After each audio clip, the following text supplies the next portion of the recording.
I'm trying to take risks and take chances, get messy, like Miss Frizzle told me to do. Magic School Bus reference for 7 people. Okay, good. I got it. Don't worry. Take chances, make mistakes, get messy. That's what it was. Shout out to Miss Frizzle. Almost entirely. I was homeschooled, so she was like my, She was your science teacher. She was my science teacher. Yeah, that's exactly right. That was Bill Nye. How dare you? Hey, Beards, you honestly think Josh's mom would let him watch Bill Nye? No way. This is Almost Entirely Sports with Joshua Brisco. You think I was reading Harry Potter for fun, Beards? Are you kidding me? So Wishbone was your English class. You're damn right. Yeah! You're damn right, Wishbone was my English class. Absolutely. Take the show with you by listening on the Sports Radio 810 mobile app at 810WHB.com or by searching for Almost Entirely Sports wherever you get your podcasts. I was basically educated on PBS. Nothing wrong with that. No, I'm not complaining. Great. Look at us now. Yeah, look at us. This is Almost Entirely Sports on Sports Radio 810 WHB. We got NBA playoff action tomorrow night, so this is the last edition of Almost Entirely Sports of the week, and we have some ground to cover with just 3 hours left until an almost entirely weekend. Welcome in to the show. I'm Joshua Brisco, Rudy Salazar on the other side of the glass, and we've got just a bunch of things, some things we haven't done in a little while, a returning bit, a guest that is a regular, usually on a Friday. Sterling Holmes will join us at 9. We're going to bring shot clock reviews back at 8, which will also include intern Adele, who will make her shot clock review debut with us here whenever we bring that back around here in about an hour. And we've had a sort of interesting day in terms of some general Chiefs goings-on, and we'll get into some of those here right out of the gate. But here in about half an hour, we will talk to James Houston IV. He is a really interesting, I'm going to just call him a defensive prospect at the moment, going into this NFL pre-draft process. He had a top 30 visit with the Kansas City Chiefs, and I have to go vague because he's done so many things on the defensive side of the ball throughout his time in college. Started in Florida, spent 4 years there mostly as a linebacker, and then pulled over to Jackson State. Deion Sanders at the helm of that program, and he was able to wreak some real havoc off the edge there. And the Chiefs were intrigued. You should be as well if you weren't already. You will be, I'm sure, by the end of the hour here today, because I'm interested to hear what his interview process with the Chiefs was like, what that visit was like, what the Chiefs were looking for there. Maybe we get some insight into what the Chiefs are looking for more in general. Houston is, again, kind of a guy that has this experience in so many different levels of a defense, both across the defensive line and back at that second level.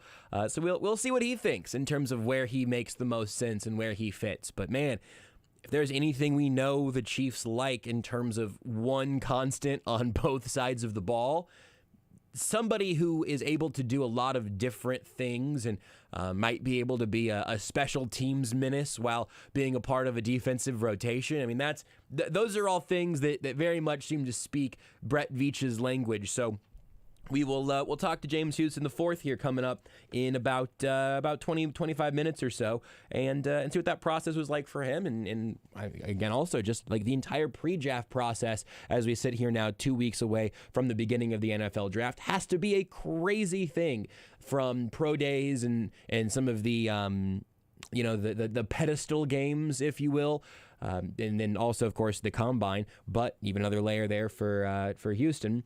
Really showed out at the East-West Bowl at his pro day, but didn't get the invite to the combine. Just lots of things there that I think makes him a super interesting prospect. Super interesting that the Chiefs brought him in as one of their top 30 visits, and it'll be very interesting to see what this process has been like through his eyes. So I'm looking forward to talking to him here in about 20.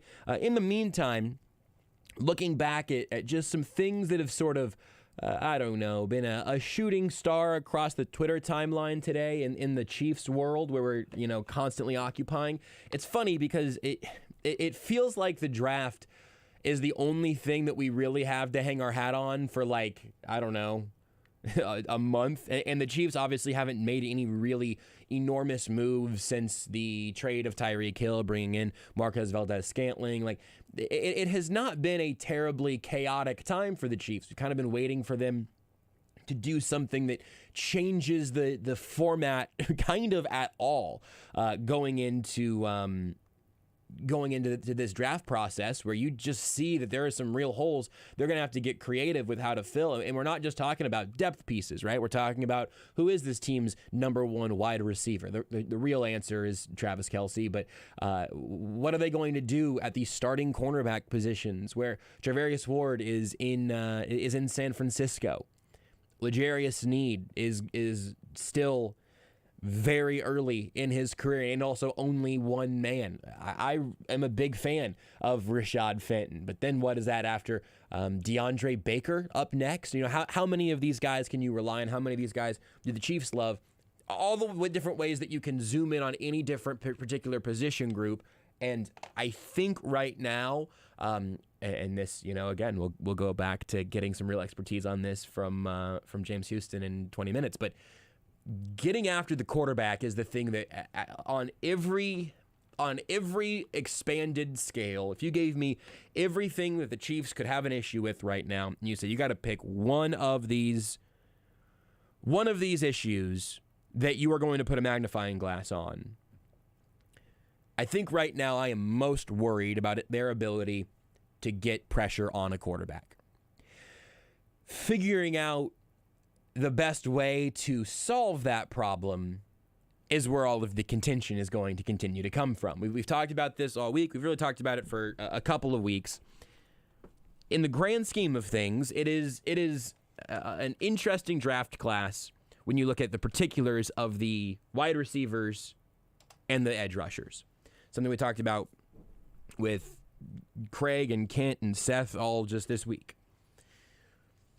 And then today, and you know, maybe I'm overreacting to just a couple of tweets that flew by. But today, I feel like the only thing I've seen is the different packages of picks that the Chiefs could use to move up. And today, you know, there's some Jameson Williams trade up conversations, who's also apparently in Kansas City as we speak. If you're listening right now, Jameson, you just call us in. Also, we'll fit you in somewhere in the next few hours. You know, 913-381-0810. Give us a ring. But only Jameson, nobody else. Nobody else, though. We'll be able to tell if you're trying to pull a prank or something. But there was a proposal from Matt Miller on Twitter, who I like, by the way.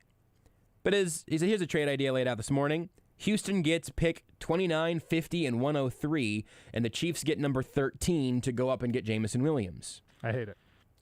Not Jameson Williams, like him. Love Jameson Williams. Yeah, great. But this sort of move right now is the exact type of thing that we talked to Ken about last night, and things, types of moves you don't want to see the Chiefs make. Moving up to get the preferred receiver out of maybe a group of 5 or 6 or 7 guys that could reasonably be drafted at 29 or 30 who could last that long and then still be a good value there. There's a pretty impressive pool of talent at the end of the first round. You know, from Jameson Williams to Sky Moore, like however you want to rank those guys, there is a tremendous amount of talent there. And if you look throughout draft history, and this is hard to do without picking the best or worst answers, you have to try to be somewhat intellectually honest about it. But if you have the option throughout the history of the draft to take your favorite player at number 13, or you get the player who was taken 29th, 15th, or 29th, 50th, and 103rd, I would rather have more darts to throw. It's not a hard and fast rule. It's not an unbreakable rule, but that's where I start. If one of the elite needle-moving edge rush prospects is falling to 22 or something, and the Chiefs made that move up, I would understand, because it really does seem like that drop-off is relatively steep. from who you might love at 15 to who would be there at 30 among the edge rushers. But and this also new Seth Kaiser, Know Your Draft Crush dropped earlier today, including Jamison Williams. The just tremendous pool of talent that would make sense, and these different types of receivers and different guys who I really do think could make a real impact for the Chiefs as soon as they get here, presuming it's one of the guys that's currently healthy. And for Jamison Williams, that's a bit of a question, but it seems like he's been progressing very well. I might say that, again, just to make Williams like the gold standard in town right now, the point of the trade up that I just cited. I think making him wide receiver 1 out of this class makes a ton of sense.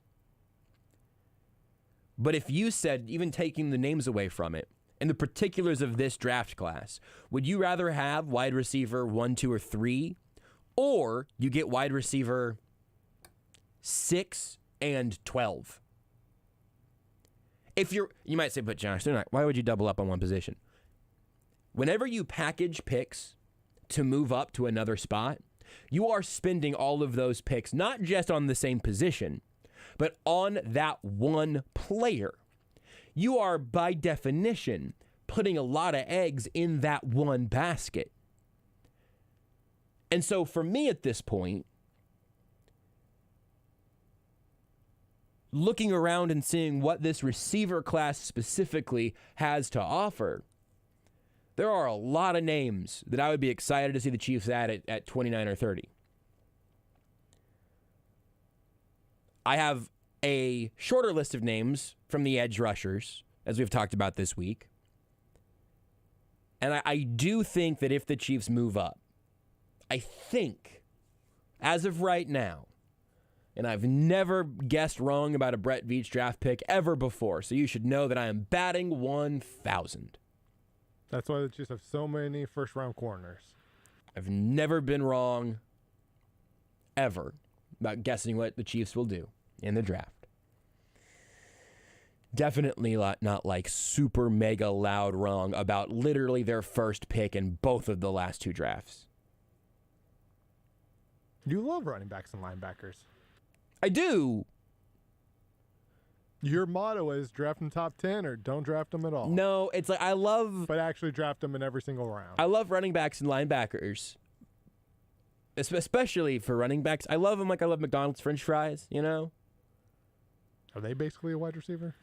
McDonald's French fries, you love them, but you wouldn't want to pay $25 for them because you know you can get quality McDonald's French fries for like $2, but they also don't have a terribly long shelf life. Yeah, but they're McDonald's French fries, Josh. That's fine, and you can get them for $2.50. I think I'd pay $25. But you don't have to, though. But I want to. But why? Will you use that money somewhere else? Because I have all this money. It's a luxury pick. Right. I think that if you're going to budget, it's like, hey, please help me. My family's dying. Josh, I just won the lottery last year, okay? Yeah. I have everything's great. Everything's happy. Mm-hmm. We're running it back. Sure. I'm bringing everything back. Yeah. And then it's a luxury pick. Do I need it? Sure. Of course not. But do I want it?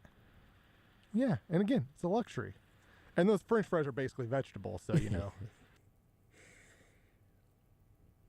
I think you found that. I think you found the landing point for that bit.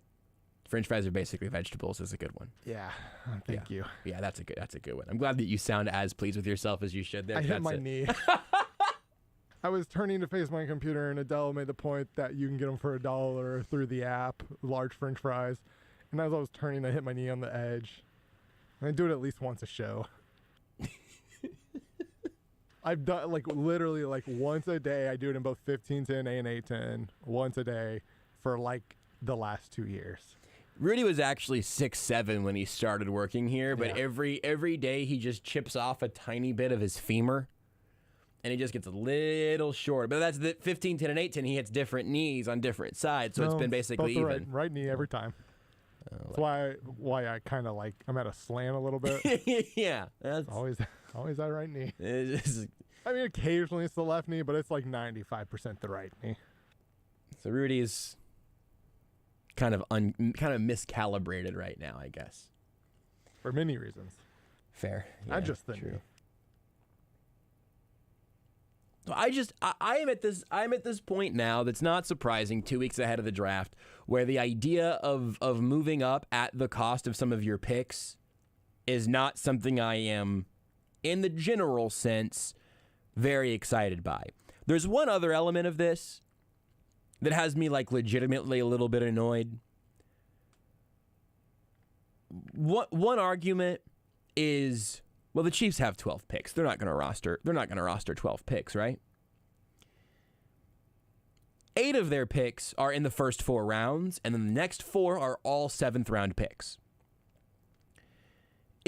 I'm not even saying that they should like not value the 7th round picks. The Chiefs have always seemed to be like very active, and every team is active to some extent in the undrafted free agent market. Good special teams players. Or if you like, that's where you can find those guys. You can find guys that have traits that you like, but that for some reason fell down the list some. Charvarius Ward obviously goes undrafted, but that type of player. I've seen some fluctuations, but we're gonna talk to James Houston in 10 minutes. If you have a chance, if he is still on the board in the 7th, and you're the Chiefs, and you can say, wait a second, we had you in for a visit. We know who you are. We know what you can do.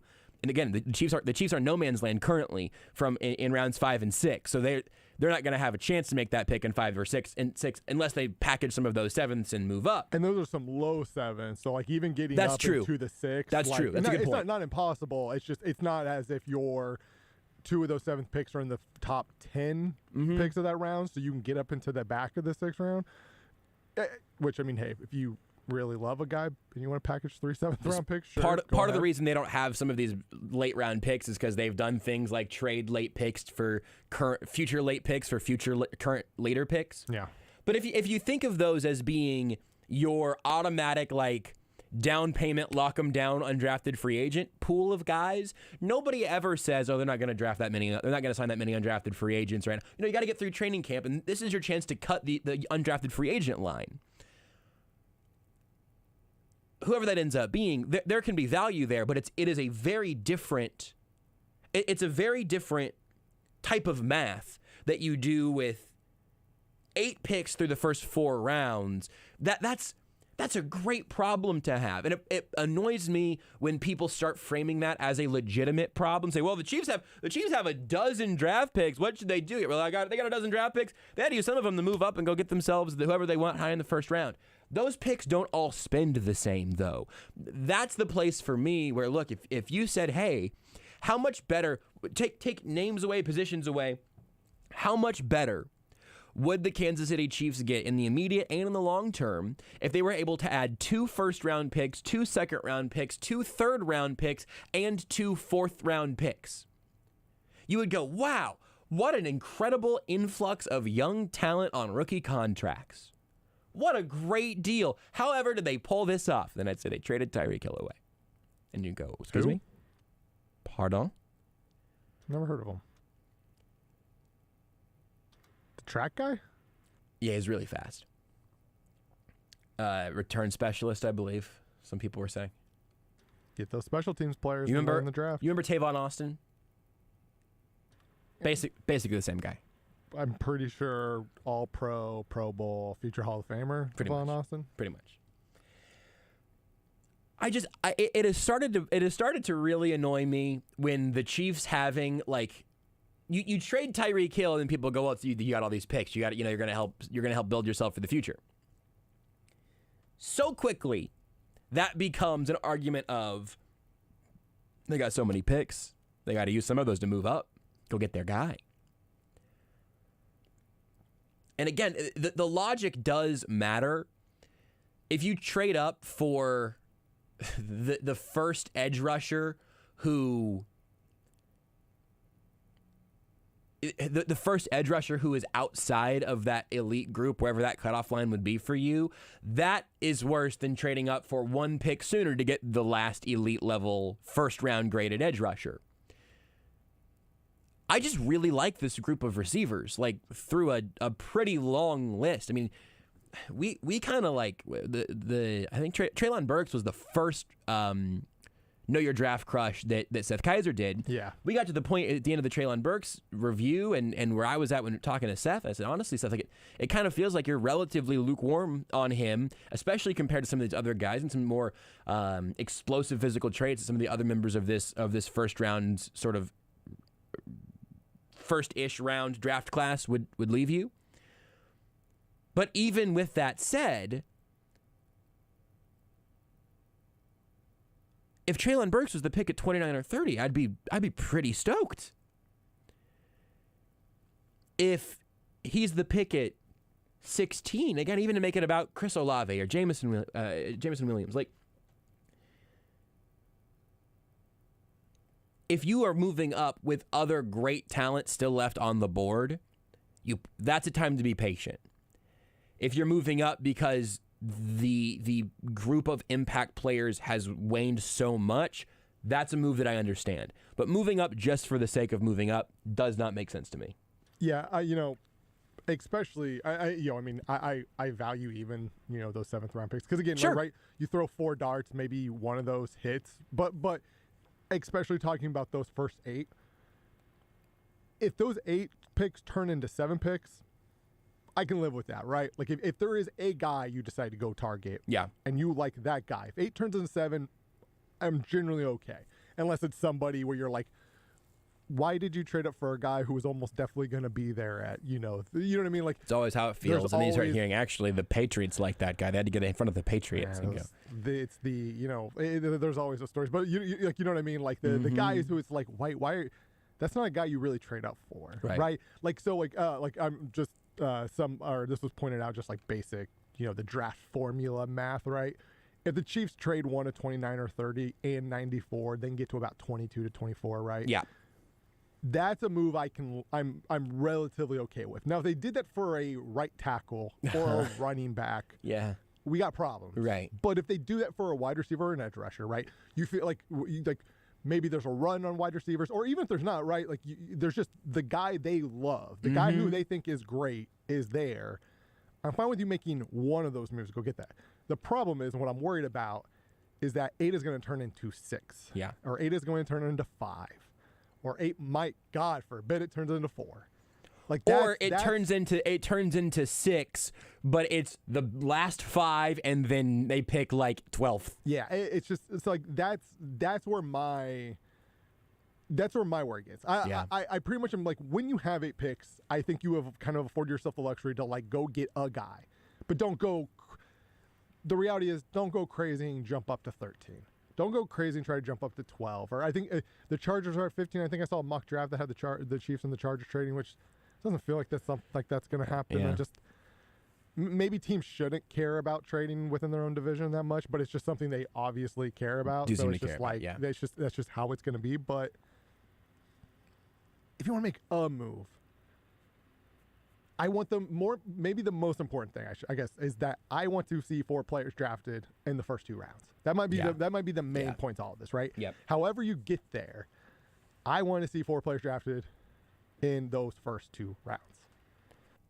It's just, and there's a big difference between a first-round pick that goes 15th versus a first-round pick at 30. I totally understand that. But there is not a lot that's more inherently valuable in this sport than 4 players in your first 70 picks or whatever it ends up being. And this is where your scouts make their money, right? Because guys who get drafted in the top 10 will flop, and guys who get drafted 30th sometimes turn into Hall of Famers, right? Yep. And the reason why is because this is where you trust your scouts. So that's what the Chiefs need to do.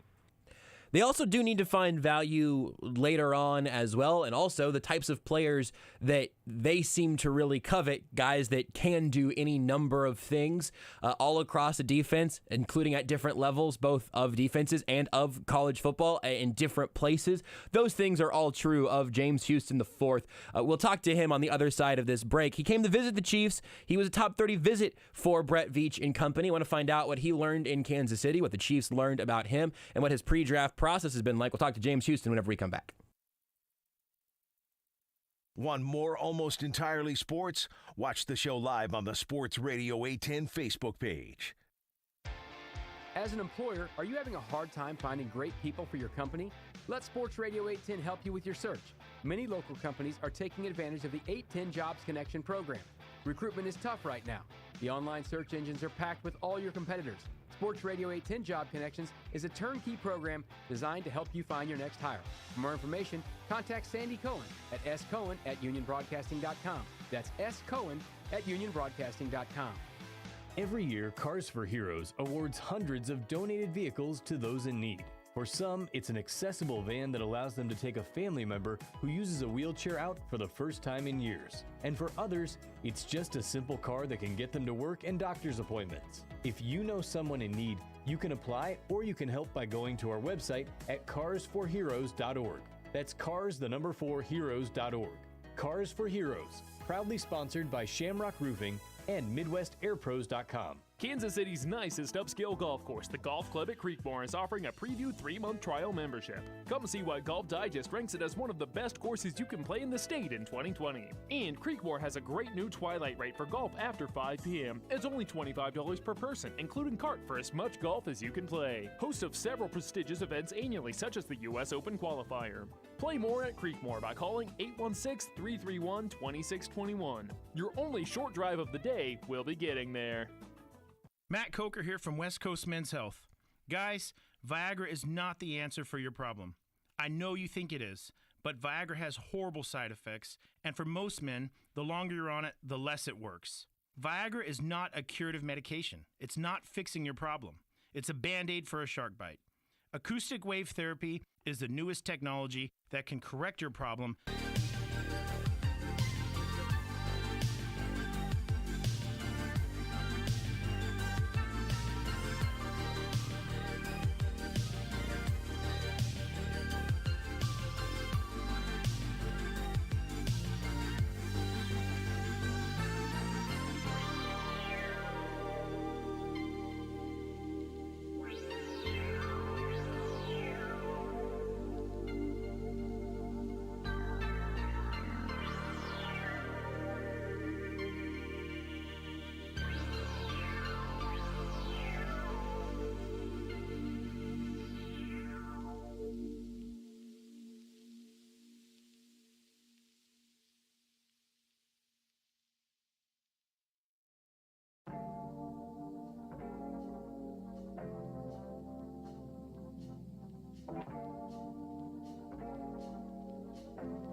Entirely Sports. Rudy Salazar of Sports Radio 810 WHB.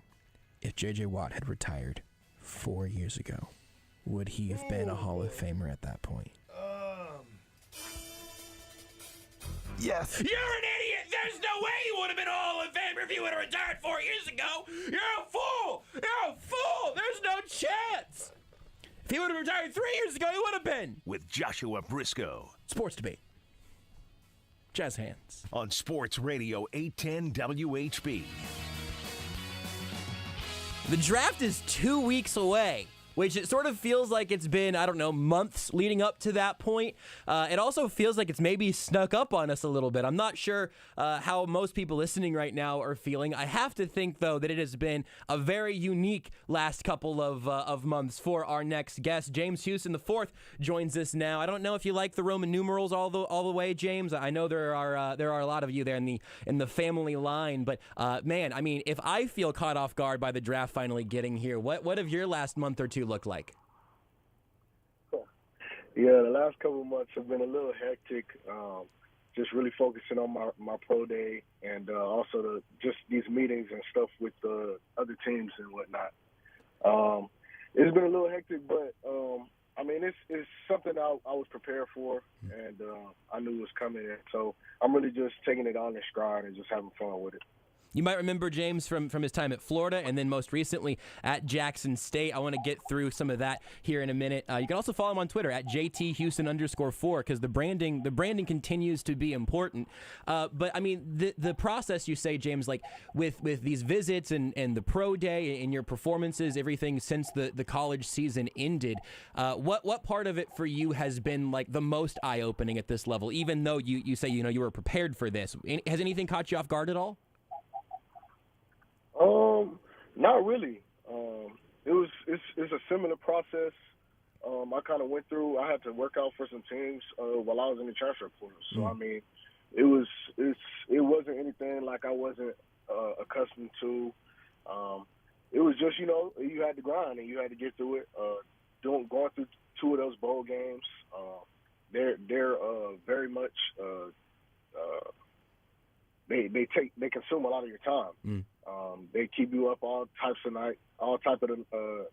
times of the night, doing interviews and stuff like that. So, and then you got to wake up early in the morning and practice. So, doing 2 of those, it was a little bit taxing, but it was cool. I had fun, and I just loved my experience at both of the bowl games. So, maybe that was probably the biggest thing that caught me by surprise.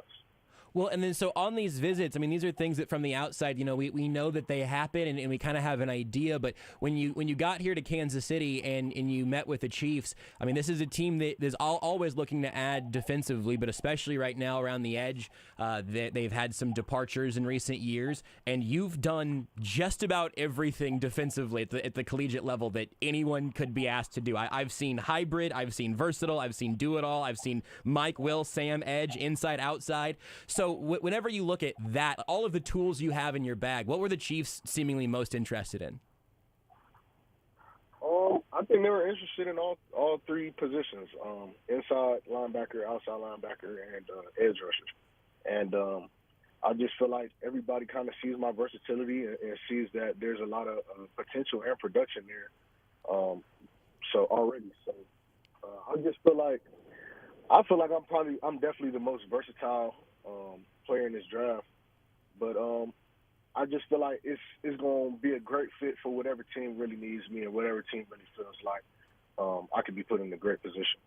Well, and so, I mean, your story to be able to be the most versatile player in this draft, like, recruited as a linebacker at Florida, but then I've seen the story that you get to Jackson State, and I have to imagine that being pitched on a sort of a positional change from Deion Sanders is probably a pretty good person to hear that from.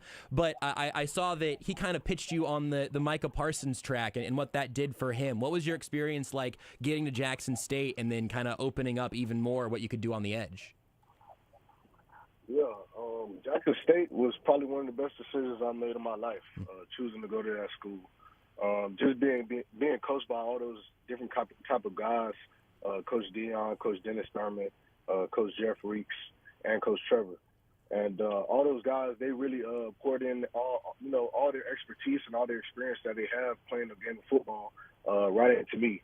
And so it was a great experience being there.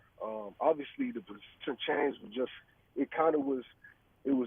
it took me by a little bit off guard, So it was something I kind of had to work with, something I prayed about, and I just kind of knew that my ability was going to show on the field no matter what, and I just knew I had to kind of go out there and just do my best, and God would take care of everything. What was that process like? I mean, one of the best decisions of your life, going from Florida and the SEC to an HBCU, and then again specifically with Deion Sanders kind of recently becoming the head of that program. What was that decision making process like for you? It was a lengthy one. I entered the portal in January, and I know I didn't get to Jackson State till about June. So. It was a decision that I really wanted to feel comfortable in, and that was one of the schools. That was probably the only school that I really felt comfortable going to, and it was an eye-opening experience, once in a lifetime. I'm forever indebted to Jackson, Mississippi. I love JSU, so I just give them so many praises, and I'm saying I'm just glad I got to kind of put on for them. Is there a Coach Prime story? Not Coach Dion. I feel like that's business. But was there a moment there at any point where you went, oh, that's Deion Sanders that's recruiting me to join in here that I'm playing for here on a daily basis? Oh yeah, most definitely. I wasn't old enough to really, I guess, admire his greatness. So just kind of going back and seeing old YouTube clips and just different little articles and stories about him, it's really funny. And it kind of like, it was almost like every other week it hit me like, dang, Deion Sanders really our coach. Like, he really one of the best NFL players to ever play the game. That's crazy. Yeah. So it was just like it was just a great blessing just having him there, just having his eyes on you. And he just has a high expectation for everybody. He knows what everything should look like. He's played on an elite level. And so it's just great having him as a coach because he kind of understands the players from a different perspective as well. So, and everybody got a Coach Prime story. So it's definitely funny just kind of experiencing all that. You got to give me one of them, right? There's got to be one that you think of. So you know what, this one's relatively safe for radio, but still pretty good stuff.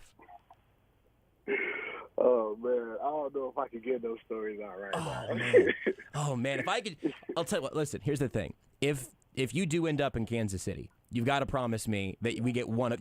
I'll give you more time to think about it, and again, one that isn't going to get him in any trouble or get anyone in any trouble. But I can make that bargain with you if you'll take me up on that. Most definitely, we can agree to that one. Okay, that sounds good. Well, so let's come back to your time in Kansas City for this visit. Again, like you talked a little bit about what that process has been like and kind of what the Chiefs were looking for. And I'll tell you this, some inside info, they've loved having versatile linebackers, versatile defensive linemen the entire time that I've been covering this team. So I take you at your word when you say they sounded pretty interested in all of it. But do you remember who you spent the most bulk of your time talking to here in Kansas City? Did anybody, any conversations here jump out to you? So from the coaching staff, really, Brandon Daly, he kind of led the meeting, pulled up my film and stuff, and we just kind of talked through some things. Coach Steve Spagnuolo was also, he came in the room and asked me a bunch of questions. And also Coach Flo Joe, he also came in and kind of guided some of the plays and stuff that were going up there. So it was just real cool. They kind of just wanted to test my football intelligence and kind of see what I knew. Kind of asked me what I was open to playing, and of course I said anything that gets me on the field. So it was real cool, just kind of talking to them and chopping it up and figuring out maybe if I would can come and be a Chief. Yeah. This is something that I don't know if it comes up in meetings like that, especially with incoming rookies. But is there a special teams conversation? Is that something that you've played anytime recently, or a spot you've excelled at? You obviously have the athleticism for it. Most definitely. Oh yeah, most definitely. Even at Florida, I played special teams. I played punt return, kickoff, and punt, and I did punt at Jackson State. So. It was, special teams. I know that special teams is going to be an integral role of me, coming in and getting on the team and making the 53-man roster. So that's going to be important. I talked to the special teams coach as well. We chopped it up for a little bit as well. So, yeah. I'll also tell you this: it seems like, as far as we can tell, it seems like Dave Tobe, special teams coordinator, is a good guy to be on the right side of, because he's got some sway in the some of the roster decisions we all would theorize around here. So that's a good sign for sure. You also mentioned playing through both of those bowl games and then being ready for your pro day. Like I have to imagine you're pretty happy with the performances that you put up there. But you also didn't end up getting an invite to the combine. I don't know if that was something that surprised you, or if you have a little chip on your shoulder because of that, but I was surprised by that. I don't know if you were. Oh yeah, most definitely. I mean, I always got a chip on my shoulder. I kind of embrace this underdog role that I'm in.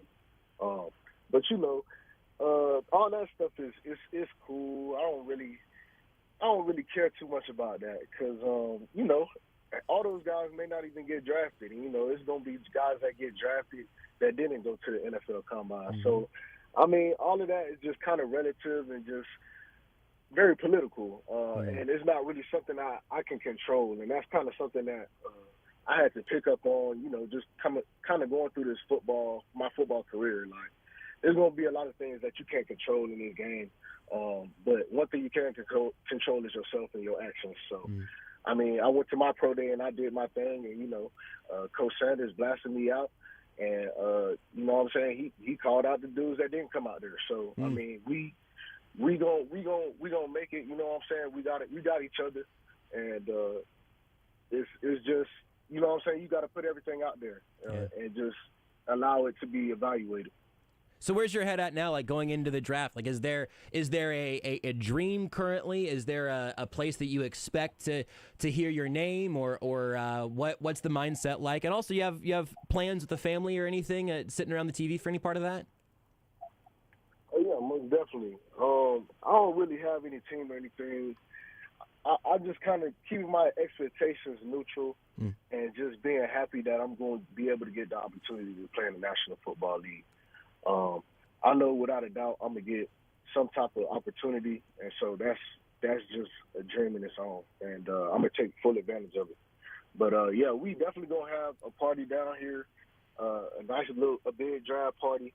We're going to do our thing. We're going to have fun.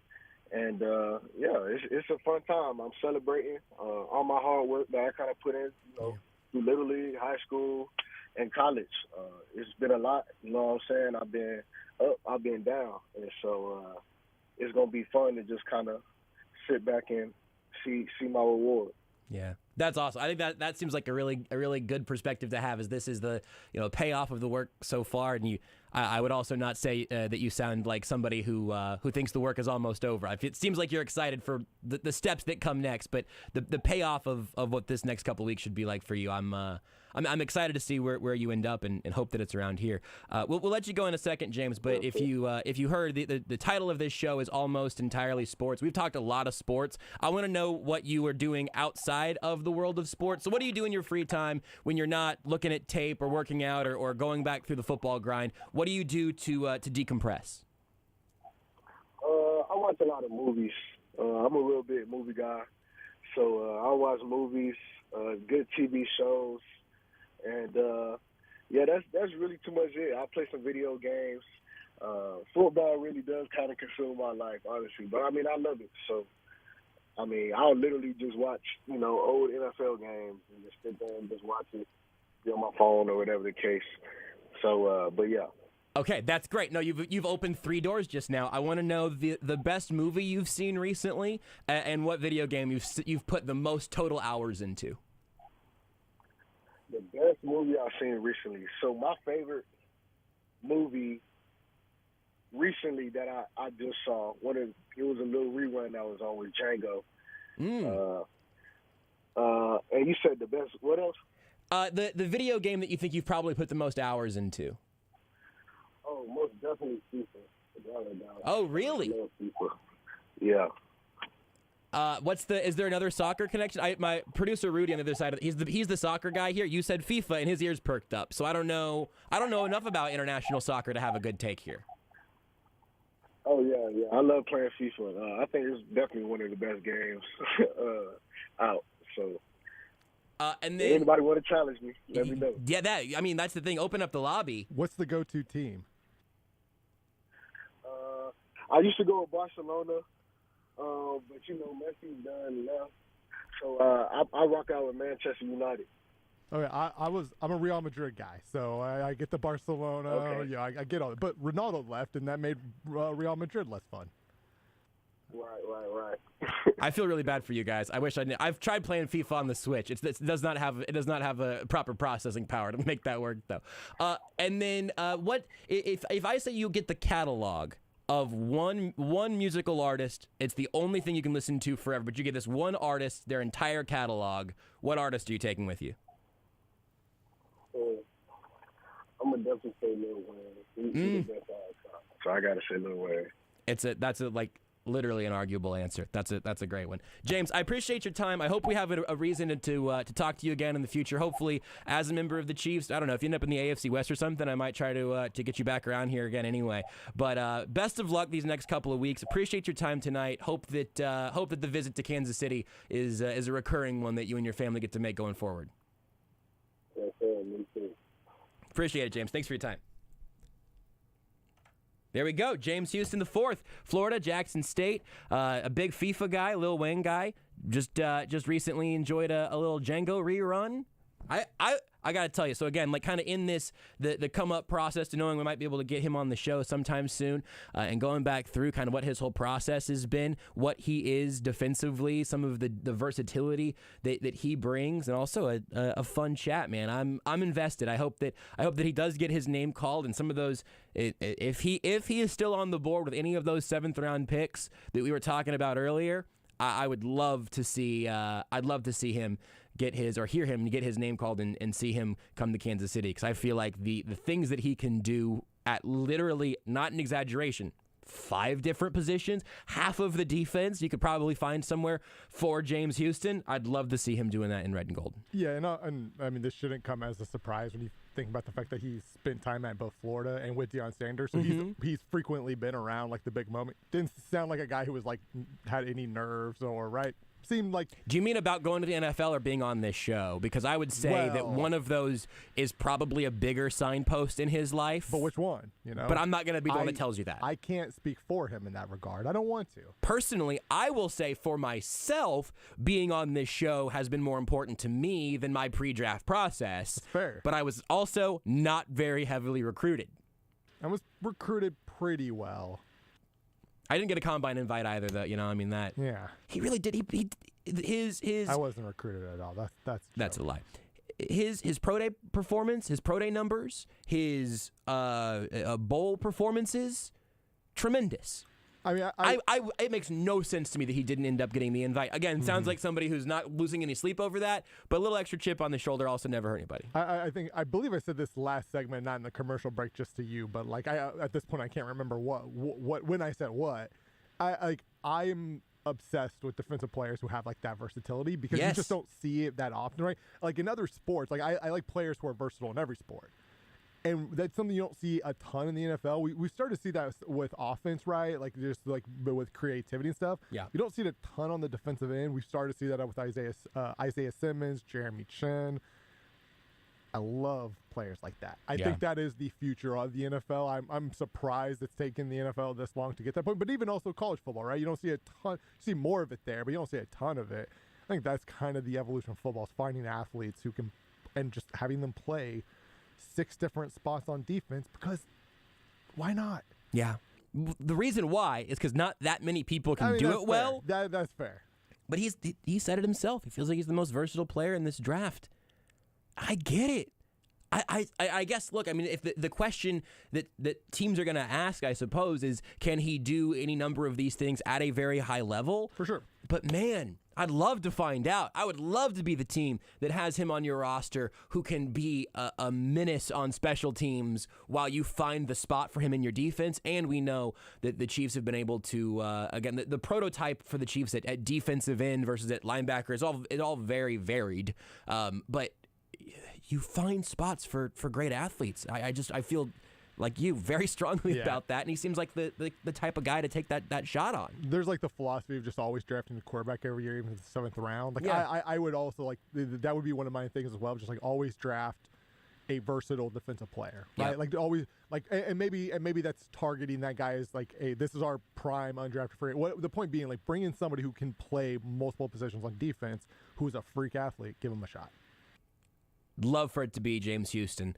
Would love to. Also, you get another Jay Houston in a Chiefs uniform, by the way. Literally about to say, the track record of Houston's on defense in this city is pretty good. Tell Willie Gay he's got to change his number. We're giving 50 to James. We're getting another Houston 50. Save some folks a budget on the jerseys. I think that sounds pretty good to me too. Anyway, again, also do give him a follow at JTHouston_4 on Twitter. Just to let's follow along and see the challenge him on FIFA. Challenge him on FIFA, and also I think at this point I think we're gonna end up being able to have just an almost entirely we might be able to have a whole team pretty soon. We've got Cooper Rush backing up Taylor Heineke currently on the AES verse of the AES NFL roster. David Sills back in the day, 2 years ago. Yeah, yeah, you're right. West Virginia wide receiver. That might have been 3 years ago. Yeah. Draft season's fun also because like you can hear it. I mean, this is the moment for these guys from everything they've been working on since they were 12 to get to this point. Pretty cool, and also a cool reminder of what you can expect and be excited for leading up to the draft, especially once you start getting to places where you might not know all the names of all of these guys. You might know your top 40 members of your big board, but the whole way through, there's some great stories and some tremendous football players, and one of them is James Houston. So appreciate his time again, and we need to take a break. We'll come back and probably talk more about how much we want the Chiefs to draft good, fun defensive players, because that does seem important now that I think about it. Did you know you can listen to Almost Entirely Sports anywhere, anytime? Well, you can. Just search for Almost Entirely Sports wherever you get your podcasts.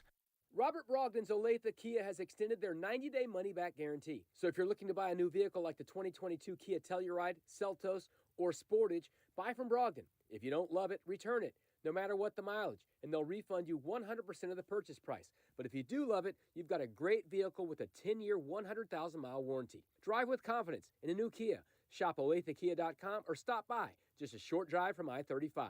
Customer must register vehicle. Warranty is a limited powertrain warranty. See Kia.com or retailer for details. For a beautiful look that protects and stays clean, choose Dutch Boy Paint from Menards. Now all 11% off. Get quality products with smart technology like mildew-resistant coating, stain shield, and dirt-resistant paint and primer in the award-winning Dutch Boy Twist and Pour containers. Get 11% off everything, including the full line of Dutch Boy paints, now at Menards. Good through April 16th. Savings or mail-in rebate. Some exclusions apply. See store for details. Save big money at Menards. It's time to roll out the red carpet for, well, new carpet.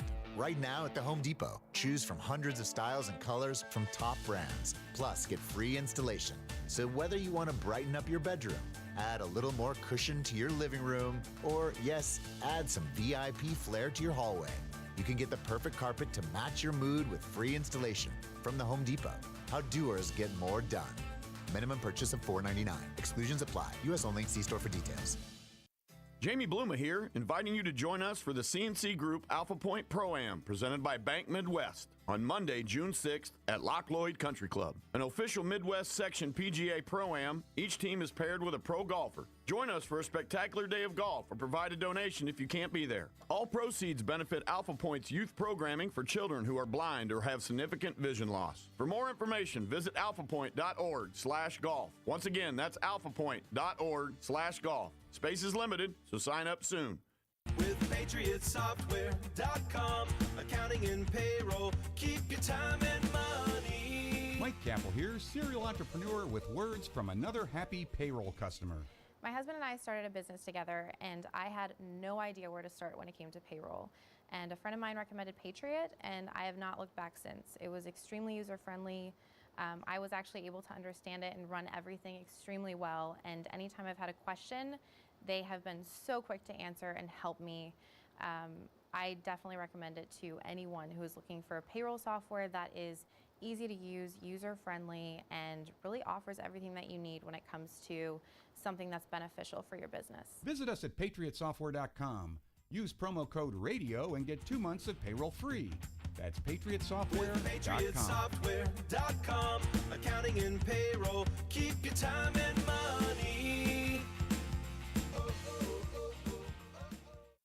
Johnny's Tavern, Kansas City's premier sports bar, always serving up the best burgers, pizza, and wings in town, is your headquarters for all the action this spring.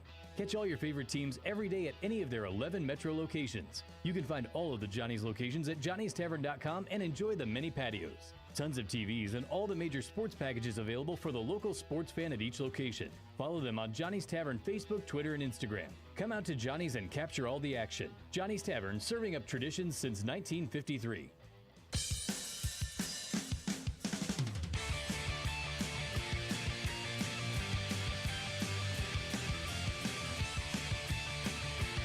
This is Almost Entirely Sports with Joshua Brisco. Cleveland State has a coach named Dickey Nutt. And I'll now move on to another topic. On Sports Radio 810 WHB. You heard the liner. Enormous news in Kansas City area sports today. I played the wrong liner. It's incorrect. It's no longer factually not true. Right. I've been doing that a lot lately. It is not, though, because Cleveland State has an assistant named Dickey Nutt. No. Your Missouri Tigers now have an assistant coach named Dickey Nutt. Mizzou is back, baby. M-I-Z! Z-O-U. I don't know if we've ever done that on this show before. Not one. But gosh darn it, they earned it today. Normally when somebody shouts M-I-Z, I think of a joke to make because I like making fun of Mizzou. It's just, I just enjoy it. It's not genetic personal. code. Nope. It's just thing. But when you hired Dickey Nutt, you have literally respect. You have literally put some respect on your own name. Because your name, thy name is Dickey Nutt. It is reported earlier and later confirmed by Mizzou that Missouri's Dennis Gates is hiring Dickey Nutt as an assistant coach. Nutt and Gates have worked together previously at both Cleveland State and Florida State.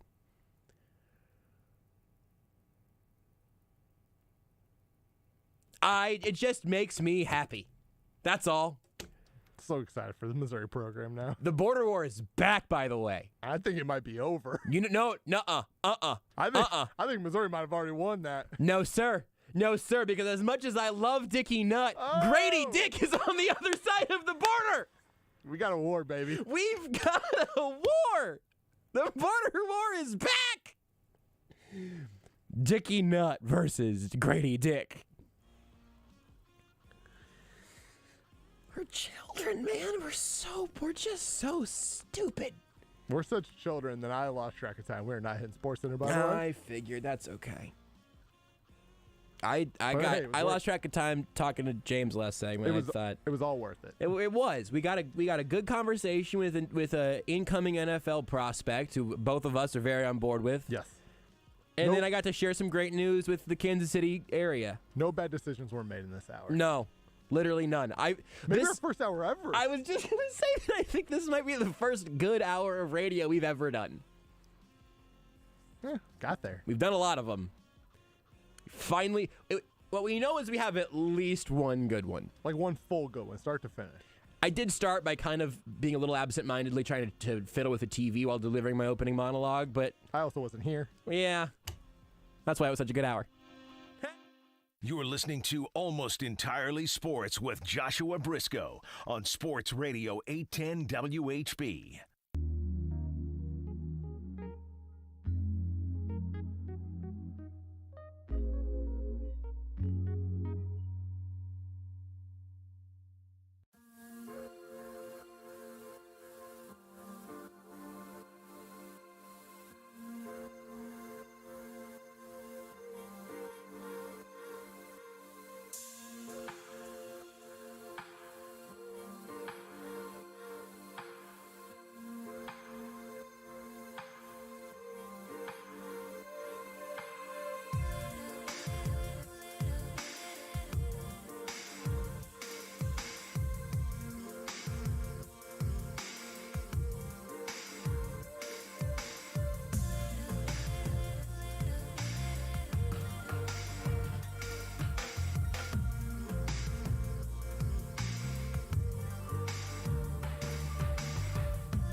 This is Almost Entirely Sports with Joshua Brisco. There are a few things that are going to be absolute, cold hard locks. Beard is going to make something about the NBA that didn't need to be about the NBA. Rudy is going to give me an Animal Crossing tweet within the first 45 to 50 seconds of the show. Very tight window, but he's going to be there for it. Mm-hmm. There's going to be a conversation about the Nuggets, Celtics, or Suns. It's going to be a lot of Kansas City Chiefs talk, and there will be an incredible number of times where we all interrupt one another. That's just what this show brings to the table. On Sports Radio 810, WHB. I hit a very specific signpost in the NFL offseason today. I thought you were going to say with your car. I was like, Josh, that's not good. My car is doing great, actually. Thanks for asking. Shout out to the folks at Victory Ford for selling me a car that has not betrayed me. A couple times I've been to that place for, I think I've been there twice for events, maybe 3 times. Always a good experience. Always good. And if you've been a long-time listener to this show, you just know that Josh has had some car problems. I've had some car problems. Before Victory Ford. Correct. And it got Renee and I to St. Louis and back in the rain the day the Chiefs traded Tyreek Hill. It was the most concerned I'd been about that car since getting that car. Not for any particular reason, other than it was wet, and I just have car PTSD, Understandable. Which is also what you have if you're afraid of plush floors. Car PTSD. I didn't deserve that. That wasn't a good joke. I thought maybe it was like you watched the movie Cars too much. Yeah, that's also a fear of watching Cars too much. If you're a parent, I definitely a world in which you've seen Cars 15 times. I've seen Moana like 25 times. Now, I would also argue that movie rocks. I think that's a fair opinion. I don't have Moana PTSD because that movie slaps. I think the worst that's been for me with Chloe, who both my little sister and the best bracket picker at Sports Radio 810 in the year 2022. That's why she's on our show. Nothing but the best on AES. That is literally the thing that happened. Just chef's kiss, incredible. I love it. But she was really into Frozen for a while. Yeah. I'm a little removed from it now, and I haven't seen the sequel. So, and maybe I've just fittingly warmed back up again. But it's a good movie. Yeah. It's a good movie. Music's pretty good. You don't want to listen to it every single second of all the time, but I don't do that for music that I love. I'm pretty sure I was living in Kentucky when that movie came out, so I never fully immersed myself because my niece loved Frozen, obviously, but I was living in another state, so I was not watching that a lot with her. But Moana was definitely one. The one that is there a bad one? I think I mentioned this before, and it's not even so much I don't know if it's a kids movie. So I watched my my nephew, my niece and nephew, maybe a month ago at this point. My nephew loves Paw Patrol. We only watched 2 things the whole time: the Paw Patrol movie, which is actually not terrible. It's fine. Mm-hmm. No, not great. It's no Moana. It's no any of the Disney or Pixar, right? Encanto. Yeah. Great. I heard it's Soul, wonderful. I haven't seen it. Fantastic. Soul is legitimately, again, also fantastic. Anyways. You a big Coco guy? Have you seen Coco? I've heard Coco's great. Coco's the yet. one that apparently makes everybody cry. Yeah. I haven't seen it yet. I haven't seen. I want to see a Turning Red, or is it just Red? I don't know. Turn Red. I know what you're talking about. Yeah. Red Panda one. Yep, Red Panda. Maybe it's just called Red Panda. Nope. Nope. I think it's called Turning Red. I think it's Turning Red. Point being, anyways, Paw Patrol movie, fine. Paw Patrol Life from Home, worst thing I've ever watched in my life. I had to watch it 5 times. I've never hated people I don't know more than the people who did Paw Patrol Life from Home. Okay, so I want to talk about Sammy Watkins in just a minute. Explain. I think context clues I think have gotten me there. Explain the logistics of Paw Patrol Live from Home, please. So you have normal people, right? Well, people. Human beings. Human beings like you and me. Human beings. Human beings. They're in essentially a black I guess leotard, Under Armour, right? Whole body's covered, What? Yeah, they wear like black like. Don't let me tights, interrupt you. Yeah, top, sorry. bottom. Go ahead. And then they have like essentially it's a shoulder strap, right? Like it is a car like that they are inside of that has like the dog's like face on the car. So like you can see their upper body, right? You see the person's face who is playing the dog, but then they are essentially wearing a car costume. And they're not the problem, weirdly enough. It's the person who plays an actual person who is just imitating a person who drove me nuts. The person being a person, actually, let me phrase it. The people being the people, because all the people who were just being people in Paw Patrol were terrible. The people being dogs killed it. Were not great. Okay. But tolerable. But the people being people. Oh boy, man. I'm looking at some screenshots right now. This looks really challenging. It's on Paramount Plus. I'm not gonna go home and watch Anybody with Paramount Plus, I just dare you for like 3 minutes. I dare you, anybody who has Paramount Plus, just to like see how far into it you can get before you lose your mind. I gotta get tased at some point, but I feel like if I did really have to put that, we'd have to litigate that one in court. I bet Seth would let me plea it down to watch Paw Patrol live at home. Yeah.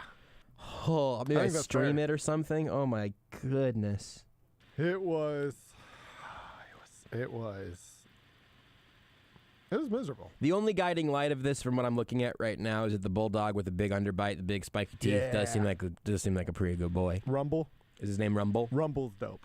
Looks like he's like a construction dog or something. Rumble is by far, so in the spoiler alert for the Paw Patrol animated movie. I don't know. Hold on. Give people time to turn down the radio. Okay, we good? Go ahead. At the end of the movie, Rumble steals basically a newsman's pompadour, and he rocks said pompadour. Rumble rocks, man.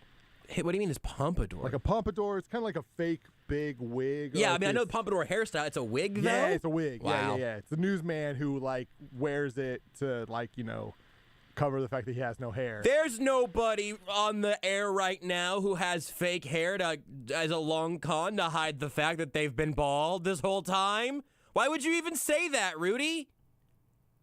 I don't know if I know here. Me. It was a joke about myself. Oh, it was just a joke about myself having no hair. My hair is real. You've seen me dye it different colors. I thought this was like a stab at Lezak. I was like, Lezak's fine with being bald. No, Lezak, no. He rocks it. No, it was about Mick. No, I was just making a joke about myself not having hair. I don't know.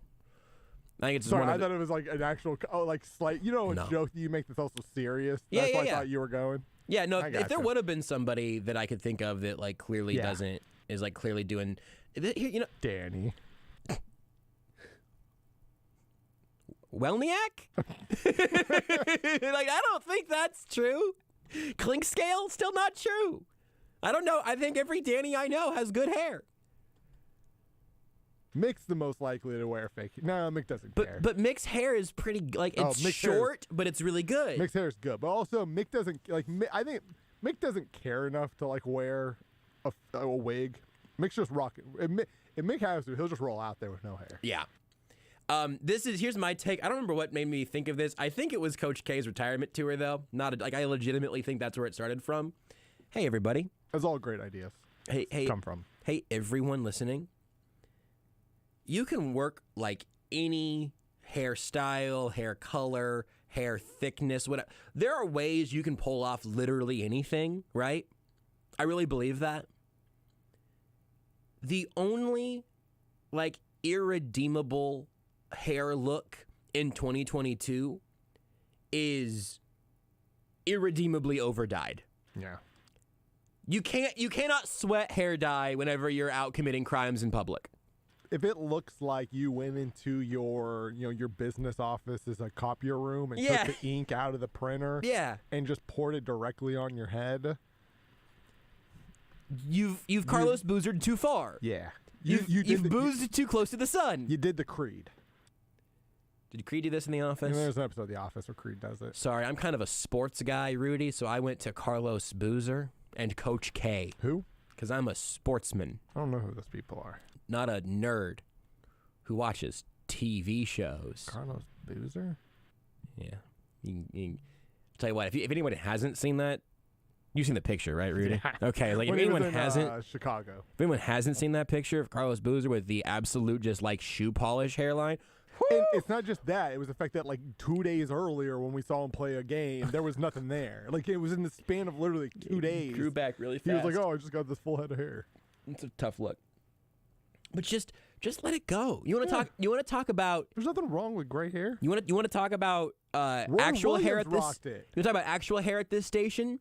Nate Bukaty has had gray hair since like age 3, I imagine. I don't know. As long as I've known him, for sure. He crushes it. Kills it. It's a great look for him. But you know what would be? Can you? I just almost gagged thinking about this. Nate, if you're listening, I dare you to dye your hair tonight. If Nate comes in tomorrow and it's just like ochre brown, it's just a dark woodland muddy brown, I want to see or blonde. jet black, or bleach blonde. If you do anything with your hair and you have to play it off as if nothing has changed. Look, also, clearly, I'm a big proponent of go bleach blonde if you want. Like, but as long that's you doing a thing, right? For sure. Whatever you do it proudly and do it with purpose. Don't hide your hair under some shoe polish. Never hide my hair. I used to hide my hair actually all the time, but I was underneath a hat. I didn't know what I was doing with my hair. I think I've seen you wear a hat in the last 5 years. Maybe I could count on my hands. Doesn't happen too often. It's usually only a weekend work thing. Definitely. I used to be like annoyed in high school that I was not allowed to wear hats like in class because like many schools would allow their kids because like there was a stretch from probably 14 to 20, 21 where I just always wore hats. Just I at one time owned probably like 30 fitted caps. Like I probably am around that. A lot of hats. And now I've got like 2 or 3. You were like almost literally hiding your light under a bushel through that time. I didn't know what to do with my hair. It took until my sister basically became a hairstylist to figure out what to do with my hair. You inspired her. That's beautiful. The type of time she gave me a bald spot once by accident. No, I'd love to hear about that. We'll talk about Sammy Watkins in a second. We got plenty of time. It's not like a crazy story, but she was hammered. She was in hair school, and so like this is one of the first, pretty early on, right? And I was just getting a buzz cut because at this time I just kind of did buzz cuts, in part because I couldn't figure out what to do with my hair. So when it was time for a haircut, it was like, hey, just buzz cut so I don't have to do anything, right? Mm-hmm.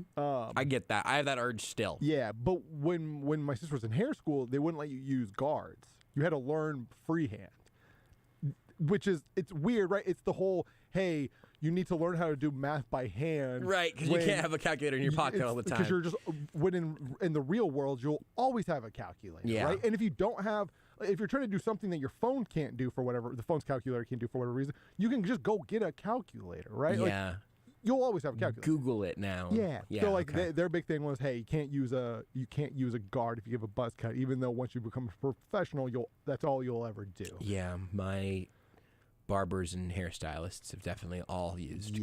Buzz So guards. just one time, she was doing it. I don't even remember. It was just in the middle of it. She just kind of went down too far. Yeah. And you know that noise. Everyone knows that noise. And it wasn't big, right? Just like a little, I don't know, yay big spot, Say golf ball size? Golf ball size, yeah. And it's like I told her, Randy, most people can't see the top of my head because I'm tall. And I wear a hat all the time. Weirdly enough, I was super supportive. Like she is like crying, she feels bad. I'm like, Randy. Man, you probably could have gotten some. Totally fine. You probably could have gotten some sibling guilt brownie points on that. I mean, she's been giving me free haircuts for like a decade at this point. Fair. You didn't want to traumatize her and mess up your plug. So I've saved a lot of money on haircuts. No, that makes I've not sense. paid for a haircut in probably about 10 years. Like maybe a little under 10 years. Did you just shave it at that point, or did you let it rock with a little bald No, spot? I just kept it like it was because, like, again, I wear a hat because, again, at this point in my life, I was wearing hats literally like 24/7. If I went out in public, there was a 99% chance I'd have a hat on, so I wasn't too terribly worried about it. And the times I didn't have a hat on, there were, you know what I mean, like nobody who I was around knew because I was taller than pretty much everybody. So I wasn't too worried because, again, it was like directly, and then I told my friends about it because it's kind of funny, but like it was like literally directly, and I buzzed my hair so short, like in like a week you couldn't tell anymore if you even to look directly at it. I don't think I've ever seen pictures of this era of Rudy Salazar, and frankly, I'm not sure I want to. Like, I feel like I'm not supposed to know who that person was. It's on Facebook, like my old. I just don't think I want to see. I think I want to let that. The picture that always pops in my my head is of just like because I believe it was my freshman year of college. I'm wearing a buzz cut, you know. I can't remember if I don't believe I had a hat on, which is how you can tell I have the buzz cut. But I'm wearing a the sleeves cut like I used to cut my shirts like the big deep V. Yeah, of course, and it's have to. Victoria's Secret, you know, like it was a fake. That was our like a basketball team name for something. Perfect. Yeah, that's perfect. With cargo shorts. That was a different time in my life, man. I was a different person. I think the next, I think Rudy Salazar, like 20. Oh man, I'm scrolling through your old Facebook profile pictures right now, man. I don't know if it was ever my profile picture, but it's there's just someone here that I simply don't recognize. I do not post like a lot of pictures, so and I hate looking at some of my older pictures. some of them do look like you again now, bad. And some of them are real bad. Some of them I just have questions about. Some of them are real bad. Well, so you better go add Rudy on Facebook, and you can probably won't accept. You are wearing a hat in the Victoria's Secret. Yep, I am. But you can kind of tell that it's that was me. A lot of sweater vests. Yeah, which is also very powerful. Yeah, that's fantastic. I went to Halloween. I'm sure you've seen as Carmelo Anthony. That feels right. I honestly think I might have just been looking for ones that were like indefensible. I might have just glossed over that one. I'm not sure. This is it was Victoria's Secret was our Nazarene Church summer basketball league team. Fantastic. So perfect. Fantastic. Yeah, I don't like looking at old pictures of me. You should. No one does, really, right? No. There was something else that I was about to say. I found one of me wearing a captain's yacht hat. Just on the beach. Do you think that people have realized that we had something we were going to do this segment and then ultimately weren't able to do this segment and will then do later? That doesn't sound like us. This seems like what would happen in a segment where a guest had canceled. That's not really what happened. We just had a plan and it got a little janky. It's all right. We're going to bring it back. But sometimes a segment gets to a point where I'm scrolling through Rudy's old Facebook profile pictures and I realize, oh bleep, I got to do a radio show. I don't. We talked about Moana. They're like, especially like I feel like 20, like maybe 14 through 16. I was trying to pull us out of this conversation when he was like, I'm not done yet. I really hate looking at those photos. They're bad photos. 2014 to 16 was a rough, I feel like, time for me. I think it was a rough time for most of us. I think that you either look back at old pictures of yourself and you go, oof, that was rough, but at least I'm who I am now. Or you look back and you go, oh man, I wasn't doing too bad back then. And then you get sad about where you're currently at. 2009, 2010, wasn't doing too bad. The hair wasn't fully figured out. Yeah. Everything else, not too bad. The clothes, maybe not great, but I looked better. I was young, right? See, that's the thing. So youthful. I was 19. I think that 2025 Rudy Salazar is just going to have like I'm trying to think of what the hair comp. I'm happy like with Tim Lincecum hair, like peak Tim Lincecum hair. My thing was maybe a longer beard. I just had the awkward teenage year look at like 25 and like at 24 and 25 to like maybe 26, and then about 27 I kind of figured things out again. You're gonna be due for another overhaul in 3 years though. Something's gonna have to change. I figured out the hair. I figured out the facial hair. I kind of figured out what I was doing. You know, vertically up here in this area, the head. You know, I figured out neck up. I figured out what I'm doing. Kind of. So maybe next step for you is just like abs. At that point, Rudy becomes unstoppable. Seems like a lot of work. It really does. Do we have a surgery for that yet? Because I would, I'd pay for that in a heartbeat. Like ab. Yeah, like if it was implants, ab enhancements. Absolutely. That feels like a no-brainer. I feel like there's probably some reason that doesn't exist currently, and that should be where we take a hint. But, I want to let you dream for sure. Speaking of dreaming, if you were dreaming of us talking about Sammy Watkins this segment, just give us 5 more minutes. We'll talk about him. Also, some news around Stephon Gilmore and Melvin Ingram that all 3 of those names should, I think, make you feel not awesome. But as I mentioned earlier, I think I found an interesting signpost that I hit today. Metaphorically, my car is fine. Remember when that's how the segment started? I barely do. That was a minute ago. Give us 2 more minutes. We'll come back and talk about Sammy Watkins. Take the show with you wherever you go. Listen live on the Sports Radio 810 mobile app and 810WHB.com. Hey, this is SSJ here to share some window wisdom with you. Straight from the experts at Window Nation. You know, spring brings some wild weather changes. On warm days, you want to ease open your windows, but on cold nights, you need to seal them up tight. If your old windows are sticking or drafty, they're not just a pain to operate, they're costing you money. Get your degree in savings during Window Nation's spring break sale. Get 2 free windows for every 2 you buy, for as many as you need, and make no down payment and pay no interest for 24 months. 2 full years, no payments. Just call 866-90-NATION or visit windownation.com. They've installed over 1 million windows in over 125,000 homes, saving customers over $60 million in energy costs. Call Window Nation, 866-90-NATION, or go to windownation.com. Buy 2 windows, get 2 free, plus no payments and no interest for 24 months. Visit windownation.com now. Window Nation, the perfect fit. Wow, Kansas City, all I can say is wow. The league was changed overnight. No one ever thought you could give up number 10 and all that speed. But this game is more than about speed or just one player. It takes a true team to make it all work. They know this at Roberts Robinson Chevrolet Buick GMC. If you're looking for dedicated people, they've got you covered. From sales to service, that's a true team. Right now, it's truck month. So get 0% APR and $1,000 accessory allowance on select Chevrolet Silverados and GMC Sierras. You can't go wrong with saving money and getting extra truck accessories. How about an extra bonus? Roberts Robinson is one of the few KC dealerships offering the lifetime warranty for free. Don't even think about buying a truck without getting the lifetime warranty. Before you go anywhere to look for a vehicle, go to robertsrobinson.com or Facebook at Roberts Robinson, and of course, tell them that Grunny sent you.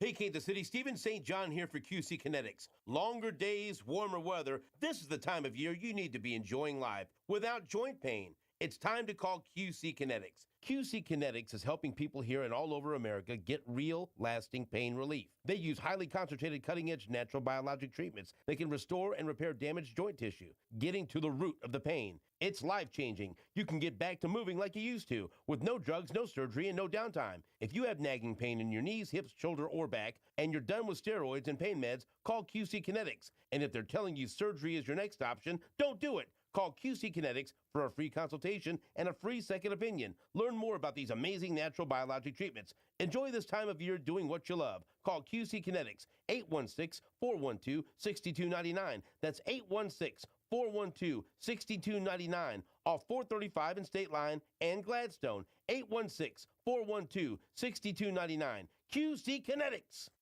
Are vehicle shortages preventing your company from growing? Rent your way out of it.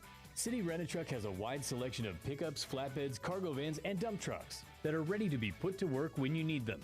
Stop turning away business because you can't buy new vehicles. Flexible rental options will allow you to supplement your fleet in the short term, so your operation doesn't miss a beat. You can request an online quote at cityrentatruck.com or call a representative at any of their 3 KC Metro locations.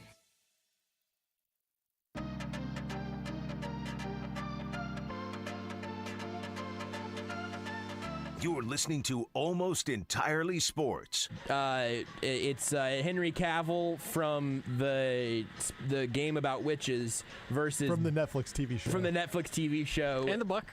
And the book up against Big Daddy from BioShock. I would argue Big Daddy did win this. I voted... I don't. Henry Cavill's Big Daddy. With Joshua Brisco. Henry Cavill's Big Daddy. On Sports Radio 810 WHB.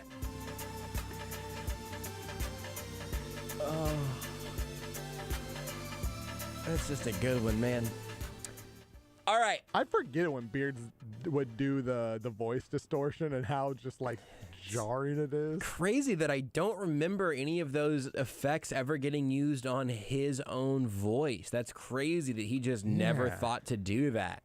It's almost like he never like shamed himself either, even though And plenty of chances. Plenty of chances. In fairness, we made sure. Like, I would have felt a little cheated if Beards would have been self-deprecating whenever like the thing in this world that really gives me life is being the one that is deprecating to Beards.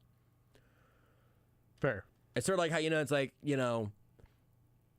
I can make fun of my brother, but you can't. But for Beards, it's like, hey, moron, I can make fun of you, but I don't care if anyone else does. They also can. But if you take the fun out of it, I'm going to be pissed. We all get to make fun of you. That's the fun part. But you have to still be hurt by it, because otherwise, there's no satisfaction. Absolutely. So otherwise, it's just harmless joking, and I want to know that I've hurt your feelings. I want you to feel pain. I want to know that I'm making you sad. Speaking of being made sad, yeah, R.I.P. Beards. Speaking of being made sad, I legitimately had this thought today. This is not a bit. There was a tweet that Sammy Watkins was visiting with the Green Bay Packers. This is before, very shortly thereafter, he signed with the Green Bay Packers. Their one and only wide receiver on the team, I believe. I think that's true. It's him and Marquez Valdez-Scantling. Nope. Never mind. Allen Lazard. I think he's there. Yes, because it's someone said now they have Lazard and the Lizard. Ooh, that's good. It's really good, actually. And I was going to try to make an Aaron Rodgers joke, but it was too far a stretch. So, does Aaron Rodgers worship a lizard god? Do you think that's possible?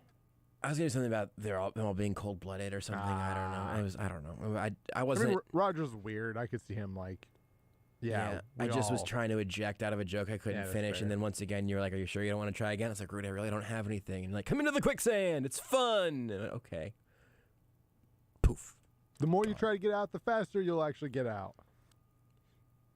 Trust me. I'm a quicksand expert. Muffled voices. But somewhere between the report that Sammy Watkins was going to be visiting with the Packers and before the contract was first reported, I genuinely had the thought of, you know what? Might not be the worst idea in the world for the Chiefs to bring back Sammy Watkins. Now, I tweeted it kind of in a joking fashion of I've reached this point in the offseason, because it is something I did not think at the beginning of the offseason.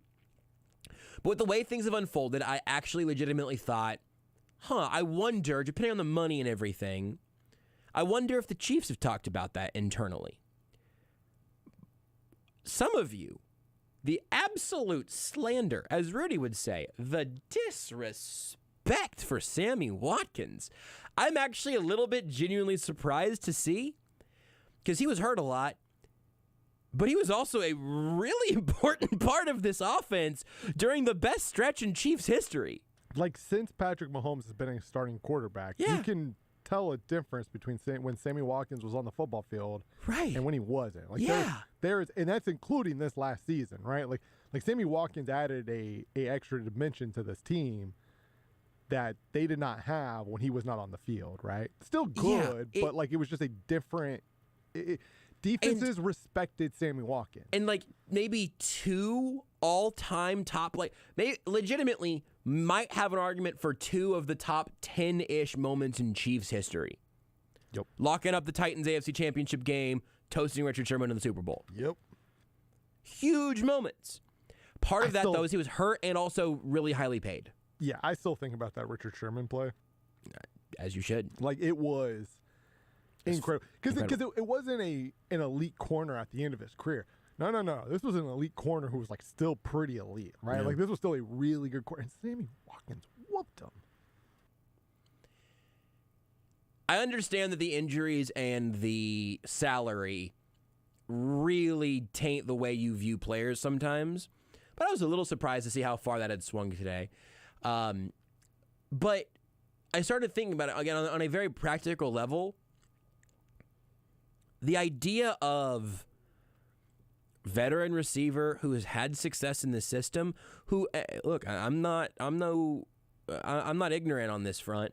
Maybe you pay him a contract that basically you're accounting for him to play 6 to 10 regular season games, and you just hope he's ready for the playoffs? Like, you just don't expect him to play the last 4 games of the regular season and try to get him healthy for a playoff run?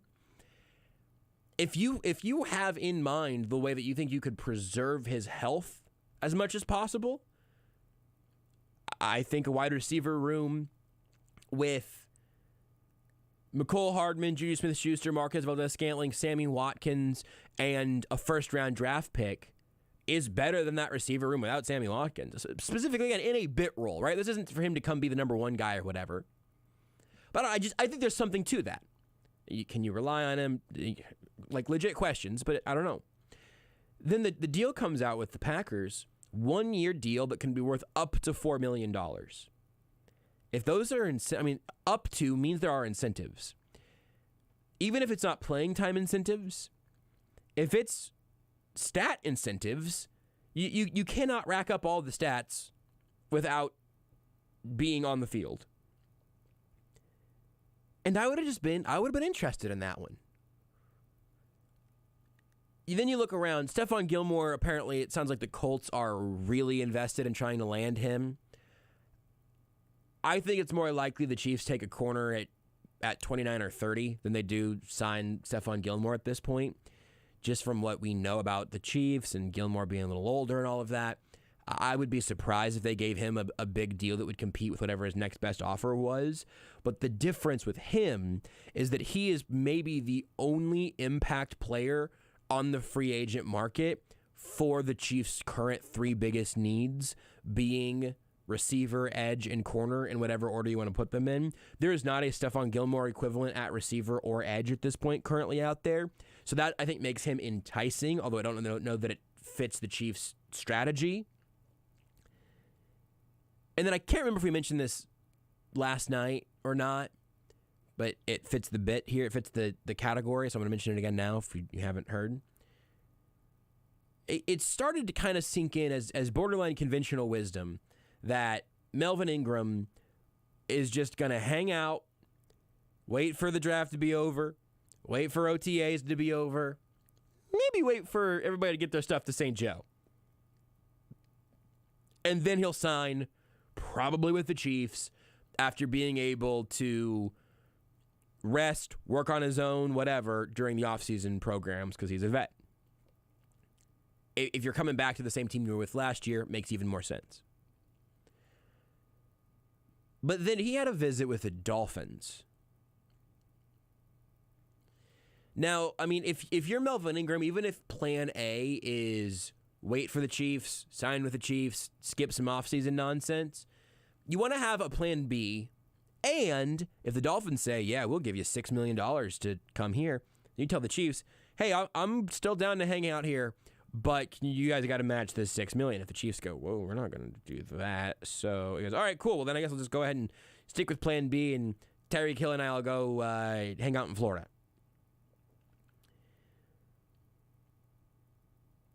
But the current state of this edge position is scary. Not for quarterbacks, but for Chiefs fans. And it's not even because I am not a believer in the players that they have. I can make you the biggest optimist's argument for the Chiefs' current top 3 defensive ends, and it still would not be enough. The best case scenario, within reason, for Frank Clark, Mike Dana, and Joshua Kando, the best case scenario for those 3 guys is still not a full pass rush rotation, because it only runs 3 deep. If I'm going to build you a best case scenario here, let's say Frank Clark stays mostly healthy, stays out of trouble all offseason, gets to camp healthy, gets out of camp healthy, and then you look at the windows that he's had, where he's had, a couple of 3-week, 4-week long stretches where he's been really impactful. Yeah. Let's say he has 2 3 or 4 week long stretches, then you get a couple of them. I'm not going to tell you that he's going to be prime J.J. Watt. I don't think that is within reason at this point. But within reason, let's say he has, in 2 separate chunks of the season, he has a stretch where he has 5 sacks over 5 games. Let's say you give him a 10-sack season. Has some burst, really impacting the quarterback in those stretches. Probably drifts out a little bit every once in a while, but I'm being an optimist. That is a low-end number 1 edge rusher if the consistency is a problem. But it could be a higher-end number 2. I like Mike Dana. I think the optimist's case for Mike Dana is that he is good against the run, that he will be I've been using this phrase a lot more recently, I'm sticking with it. He will be a responsible adult who can set the edge, and if he's left there one-on-one, maybe he can at least make you think about him for a second. But at the very least, like he's not going to get embarrassed. He's not going to get blown off his spot. And if he has a couple opportunities to clean up whenever someone else has impacted the quarterback, he will do that. Joshua Kendo, reasonable best-case scenario. Handful of times this year, he looks like a dude who shot out of a cannon. You see some promise, right? You want to see some flashes, some glimpse. You see enough for Seth to do a film review and go, boy, he really disappears for 80% of the snaps. But those 20%, wherever he does something, oh, boy, he does something. Or maybe it's a case of he's not getting a lot of snaps, but when he's out there, it's pretty productive. Maybe they should be looking to play him more, right? Or you know what I mean? That's what you're hoping. This is obviously a different position on the defensive line, but maybe he becomes the Tershawn Wharton of maybe a year or two ago. Yeah. Where you go, boy, like you get the whole dancing bear thing with Tershawn Wharton, but consistency is a problem. With Kendo, you can remember I think he was first, second, or third out of high school in the nation. Recruit to Florida State. He just didn't really stay healthy. He didn't seem to get great coaching. He was not very productive at Florida State. I don't know. I mean, Florida State seems like everything's been going great there the last 5 years. He gets to Kansas City last year and ends up getting hurt. Got a little bit of playing time, but ends up getting hurt. I was going to say, I remember a little bit of buzz in preseason. Not like... He played some regular season snaps, too. Not like, oh, this guy looks like a defensive rookie of the year candidate, but like, oh... the flash, right? Like, oh, that was a snap where he flashed, and then he got hurt. And then was there a hamstring or something? It ended up keeping him out for a lot longer than it seemed like it would have been at that time. I don't know if at that point you're basically redshirting a guy, or if it really was a nagging thing. I truly don't know on that one. It certainly could have been either of those. But if he can just be ankle, okay. But Yeah, it wasn't broken, was it? No, he was placed on injured reserve for 2 months with an ankle injury. I also don't think it was ever called a high ankle sprain. Like some of the things that you would expect to take a little longer, I don't think was ever formally diagnosed to him. Maybe not super important, but I just couldn't remember exactly what it was. Yeah, I am seeing that he was placed on injured reserve with a high ankle sprain. Did they call it a high ankle? Yeah. Okay. What week was that? Or when was he put on IR? October 5th. So that's week 4? Yeah, it was a long time. And maybe that's what it was. It was high ankle sprain, which can take 8 weeks, I mean, I feel like that happens relatively frequently, but by the time they got to week 12, maybe he was actually healthy around when they traded for Melvin Ingram, and then I don't know. I'm gonna be honest though. I don't know if we can trust this author. Yeah, and Matt Connor. But to be fair, he did have a hyperlink in there to a tweet from Matt Verderam saying, "Hey, Joshua Kendo is going to short-term IR because of a high ankle sprain." That was when they elevated Josh Gordon. Oh. He got put on IR, freed up the roster spot for Gordon. Interesting. Now, can you trust a Matt who covers the NFL/Chiefs? Hard to say. I wouldn't. I'd say you go for 3 on that. But Verderam's tweet there even said short-term IR. Yeah. That was the expectation. Yes. And then he did not play again last year. Mm-hmm. So anyway, he was on IR for 2 full months. Yeah. Before even coming off of IR. Did he get activated off IR? Yes. When was he activated off IR? Did he play a meaningful snap after that point? Let me get back to. I'm gonna talk about the defensive ends more broadly, and you can get the facts right. January 12th, 2022, he was activated off IR. So that was either right before or right after week 18, going into the playoffs. I don't remember him doing anything in the playoffs either, personally. But okay, there you go. That also would have been around the time that Josh Gordon stopped being on the active roster, right? Like, were their fates intertwined? He only played in 3 games. I'm pulling it up. I'm pretty sure it was just the first, 3. I don't think it was a healthy scratch Yeah, after that or something. he was inactive for all the playoffs. Okay. And just says did not play week. He played week 1, inactive week 2, played week 3, week 4, and then was did not play. Right. Okay. Through the rest of the regular season because January 12th was after week 17.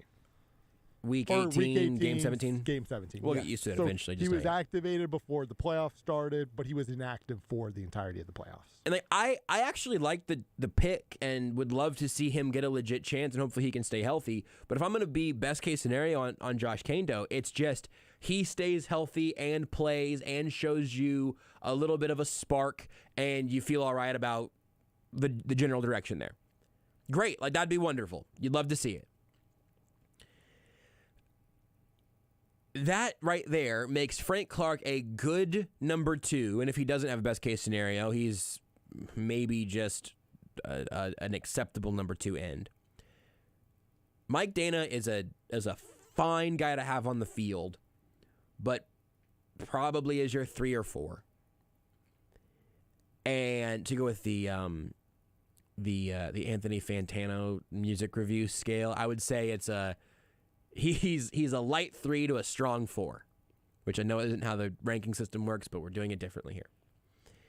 And then Josh Kando is the guy that you want to be able to send out there for 10% of your snaps. Maybe you send out there just straight up, it's a passing down, get Josh out there and let him try to launch himself out of a cannon like Evel Knievel. And then just because you mentioned percentage of snaps, in those 3 games, his percentage of snaps was 20%, 27%, 28%. So he was in that 20, in the 20s. If you got 30% of the snaps, that'd be if Josh Kando finished the year with 30% of the Chiefs' snaps and he did anything with them, I would say that's a wonderful second year of his career for a guy that's had trouble staying healthy. I'd be all for that. But total numbers, by the way, it was 12, 18, 16. It's not a lot of snaps. But if you see that number go up and he stays on the field, that's good. Oh, sorry. I said 20, 27, 28. It was 20, 27, 22. I don't know why I said 20. I've literally already forgotten all the numbers you said, but it's But because basically, he averaged about 25% in the 3 games he played. So if you're following along here and you're going, all right, Josh, I followed your best case scenarios. I'm not going to do worst case scenarios because the worst case scenarios is that all 3 of those guys can't stay healthy. Best case scenario, though, you still need a number 1 edge rusher. And you want it to be someone who's making a legit impact. I think you probably still need a number 3 edge rusher. And you want that to be someone who also... Frank Clark is not going to be here next year. Melvin Ingram is not going to be here next year. I don't mean this upcoming season. I mean 2023. Maybe Melvin Ingram just pulls a Roger Clemens and does this with the Chiefs for like 5 years, like Clemens did with the Astros. I think for like 3, where he didn't show up, and I think Clemens for like 3 straight years with the Astros didn't show up until like July. I would take the Clemens plan, I suppose. I would bet against that happening. Yeah, but yeah. Odds are that Melvin Ingram and Frank Clark are not going to be on this team following this season, and beyond that, I would say the odds are that Mike Dana and Josh Kando are rotation pieces, which is again like that's valuable. This is no offense to any of the individual players we're talking about, but you need a needle mover at edge in the modern NFL, and the Chiefs know that because they've tried multiple times to find one of those guys in the Patrick Mahomes, Brett Veach, however you want to cut it up, era. They've just whiffed hard. Like, the Breland Speaks swing is one of those things that it's like in a Looney Tunes they're playing baseball.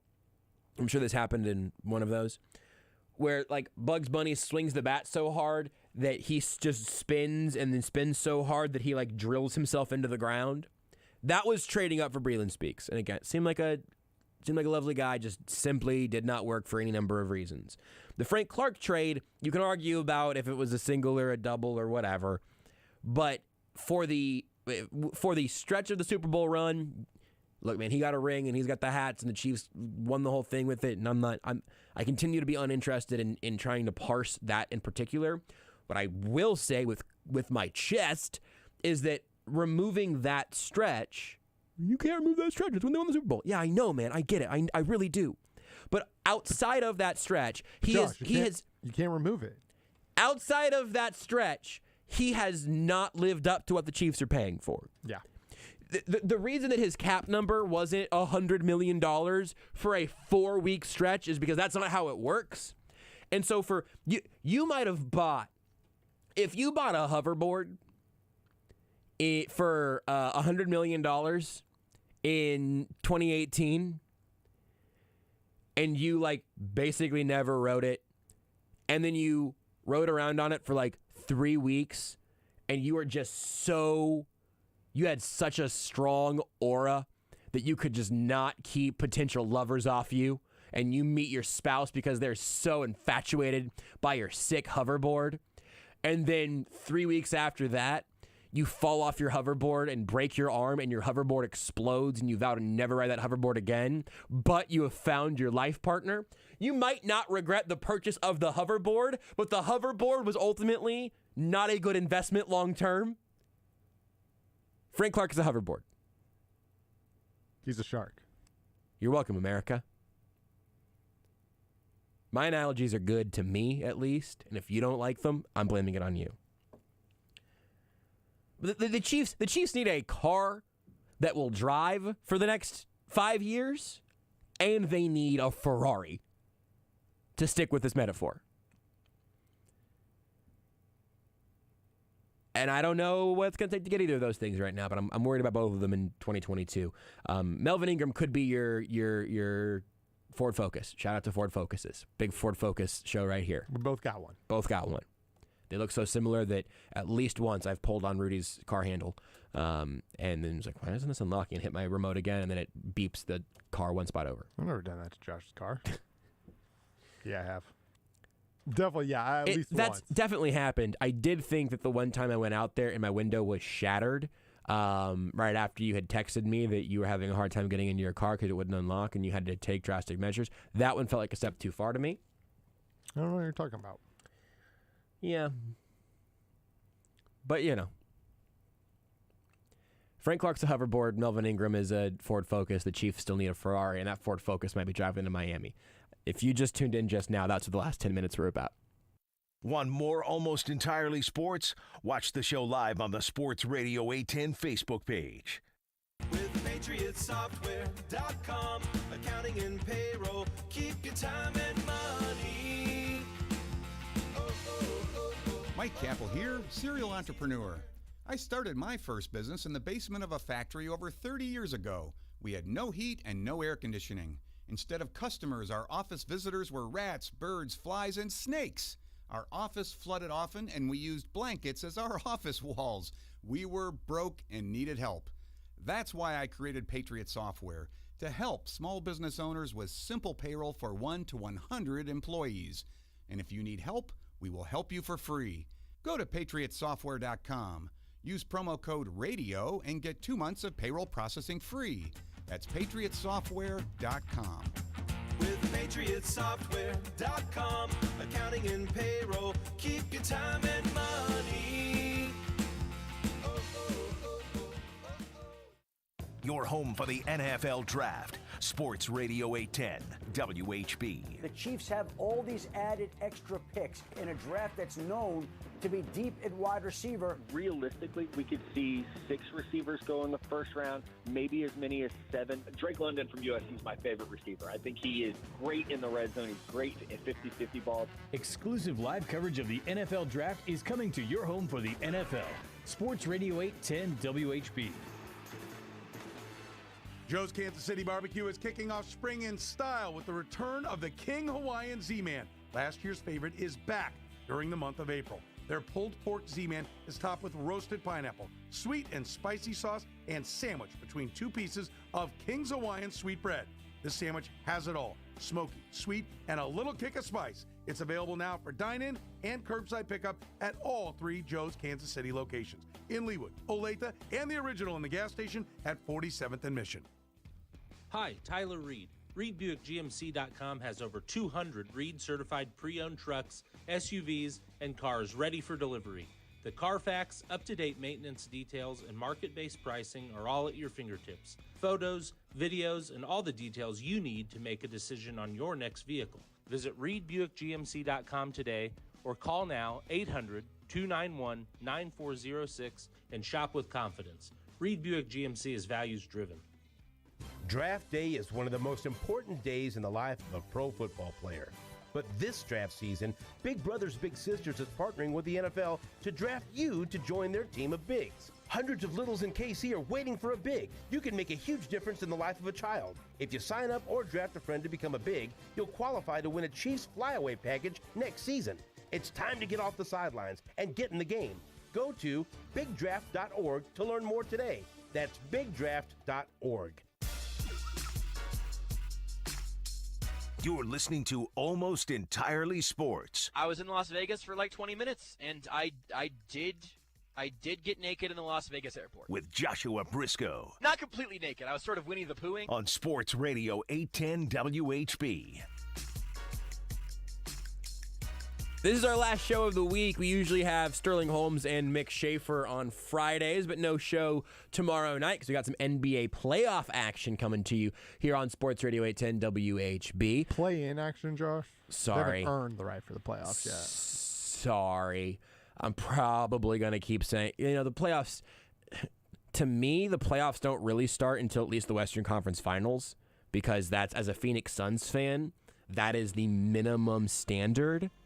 The playoffs don't start for me until Jokic wins the MVP, and that's also weirdly enough when they end. When they end, it's all one moment. Yeah, that's huge for you. We'll talk to Sterling Holmes coming up here next hour. We'll close out the week with him. I asked Mick if he'd do Thursday, and his response is really profane and really honestly quite rude. He's working on his hair.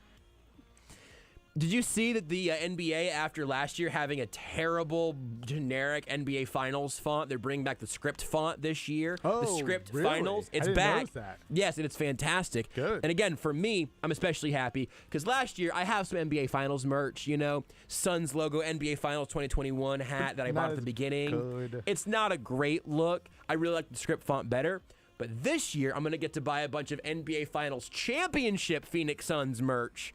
So for me, it was really just a matter of budgeting and a matter of time. Sterling Holmes next. You are listening to Almost Entirely Sports with Joshua Brisco on Sports Radio 810 WHB. Unlimited confidence is a standard feature when you are driving a certified pre-owned vehicle from Aristocrat Motors. It can be a certified pre-owned Mercedes-Benz, Land Rover, or Porsche. The feeling of confidence doesn't change. Put through a vigorous inspection and then manufacturer certified, this level of confidence is only available at Aristocrat Motors, I-35 and Shawnee Mission Parkway, or online at aristocratmotors.com. Hey, this is SSJ here to share some window wisdom with you. Straight from the experts at Window Nation. Spring brings some wild weather changes. On warm days, you want to ease open your windows, but on cold nights, you need to seal them up tight. If your old windows are sticking or drafty, they're not just a pain to operate, they're costing you money. Get your degree in savings during Window Nation's spring break sale. Get 2 free windows for every 2 you buy for as many as you need and make no down payment and pay no interest for 24 months. 2 full years, no payments. Just call 866-90-NATION or visit windownation.com. They've installed over 1 million windows in over 125,000 homes, saving customers over $60 million in energy costs. Call Window Nation, 866-90-NATION, or go to windownation.com. Buy 2 windows, get 2 free, plus no payments and no interest for 24 months. Visit windownation.com now. Window Nation.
dynamic. On Sports Radio 810 WHB.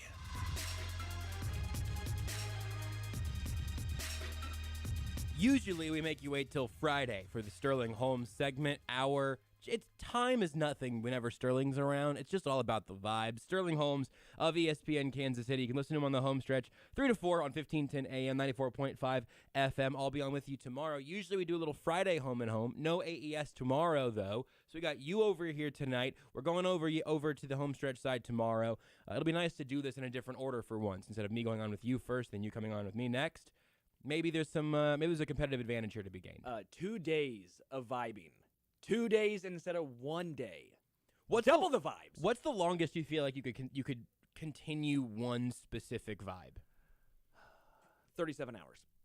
Now, do you have to be awake for that whole time, or is there a chance that you could go to sleep with a certain vibe and then wake up with that vibe the next day? Well, I'm napping at some point. I'm not at this age. Yeah, I'm at this advanced age. There's no way 37 hours straight without sleep. That ain't happening.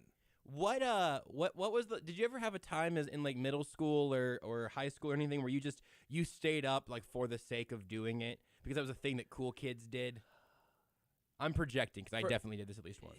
Maybe, yeah. When you have like a party or something, like a sleepover when you're like 11 and you're like, do I stay up to midnight? I remember going to my friend's house for 4th of July, maybe. 4th of July. New Year's, maybe. Maybe it was New Year's. You stay up to midnight for New Year's, right? Have to. Well, I was like 8 or 9.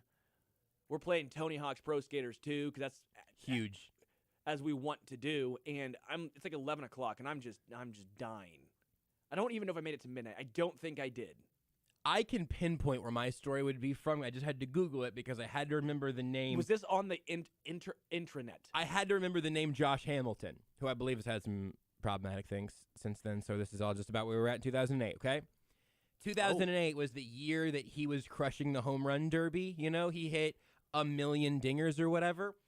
I remember falling asleep during that home run derby because a friend and I had been up for that would have made me 13, I think. We had just stayed up all night just to eat candy and drink Mountain Dew Code Red and play video games. Oh, Code Red, fire. Incredible. I have not had a Mountain Dew Code Red in... Do they still make them? I don't... They have to, right? I haven't seen it in a minute, though. Yeah. They used to have it on tap at Quick Trip.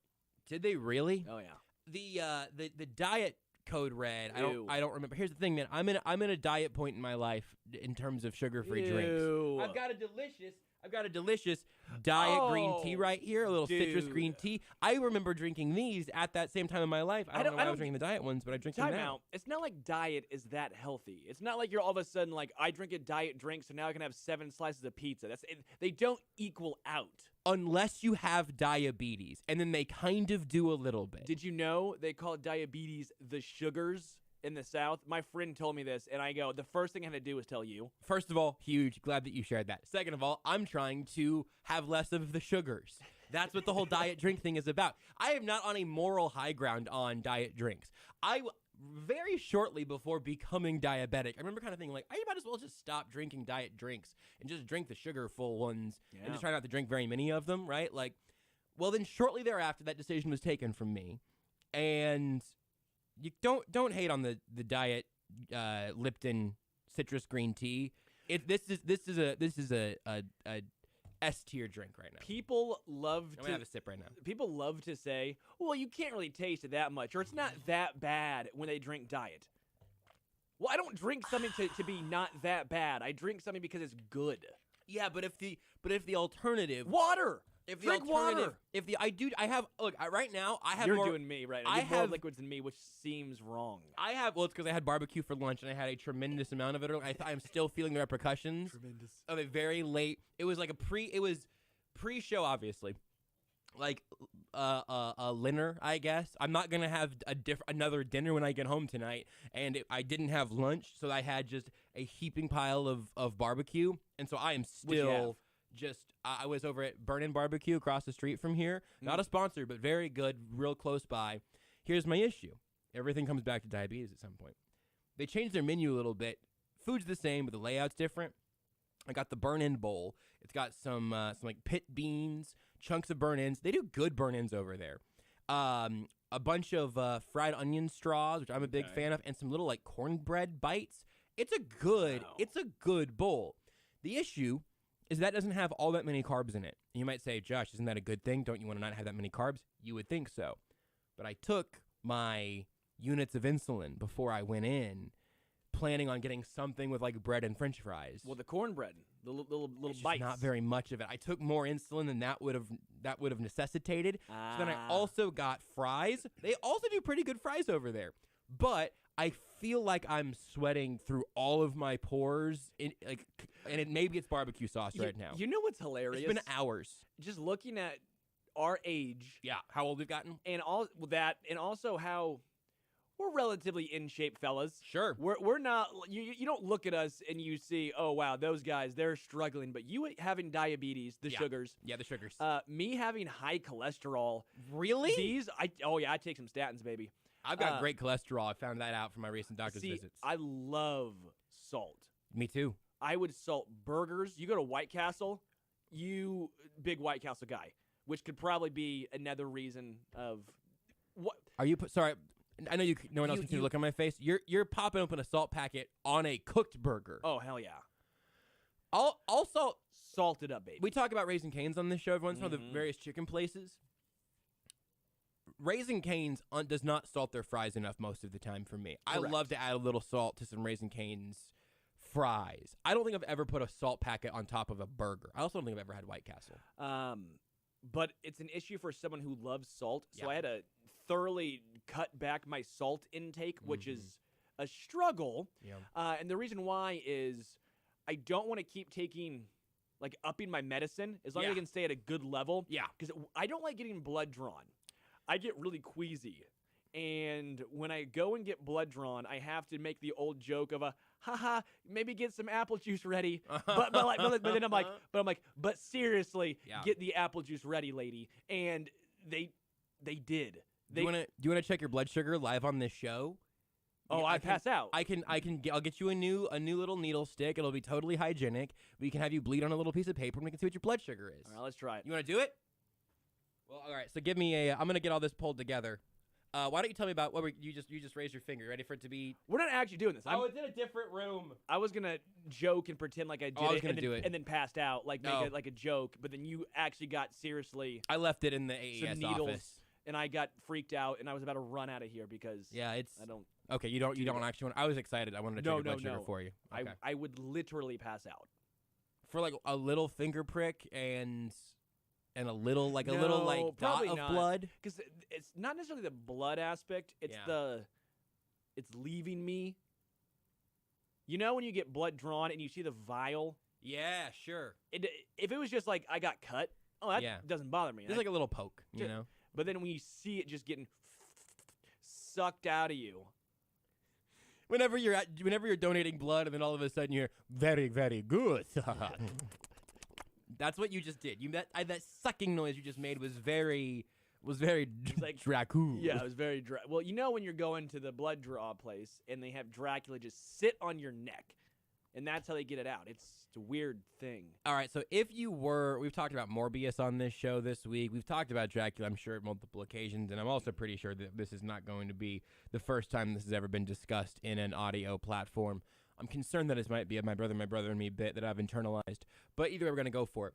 If you needed to drink human blood to survive, right? If you, Sterling Holmes, it was unveiled that you were Sterling Holmes vampire, which I think there's a chance of, right? Like more than zero. And more than most people that I know. Like you would have more of a Morbius sort of vibe than most people that I know, I think. I would be more surprised. Morbius, by the way? He's the one that Jared Leto's playing in a movie that no one likes. He's a Marvel character that's not actually a vampire, but I don't know. Rudy explained all of it. You can listen to the podcast from a couple of shows back. It's really enthralling stuff. No, the movie's not very good, though, and Jared Leto apparently is not a good person. So it's an easy one for us to watch. Was he in 30 Seconds of Mars? He is. He's the lead singer in 30 Seconds of Mars. Yeah. That part is crazy. But I'm trying to think of also, like, there's a way better chance. I think you might be the most likely person in this building to be a vampire. Why is that? I don't know. But I think it's true. I do like listening to like Marilyn Manson and Slipknot. If Yeah. that counts. I think you have the combination of a youthful appearance and an old soul. We know like this is a recurring bit. You're It could be 27 going on 72. It could be like a 1738 scenario where I'm like, I'm really born and living in the era 1738, and people don't really know it. All my references are from that time frame. You say you're 27 going on 73. That is a red herring. You're 27 going on 227. Yeah. You have been alive for nearly since the birth of America. Like somewhere in there, you got bit during the Revolutionary War, and this is just where you're at now. Somehow you ended up doing radio. Yeah. It checks out. I also don't know my blood type. I think a vampire would want to know their blood type. Who am I, Carl Landsteiner? Maybe you're just. We did this bit last week. Was that on Homestretch last week or was that on this show last week? I can't remember. Oh, the founder of Blood Type? The Blood Type bit. I know. Yeah, I know who he is, but I don't know my own blood type. We did this bit last week. I'm trying to remember what show it was on. This is weird. I don't even remember that, so that's not a good sign for me. You don't even remember that we did do that bit already. No, maybe I need to... there was a whole Archer bit because I didn't know who it was referencing. Yeah. We talked about... I said I think you're kind of a negative person. Vaguely. Yeah. I made that bit. Is that real? Made that blood, joke. is A negative actually a blood type? Yes. Okay. Yes.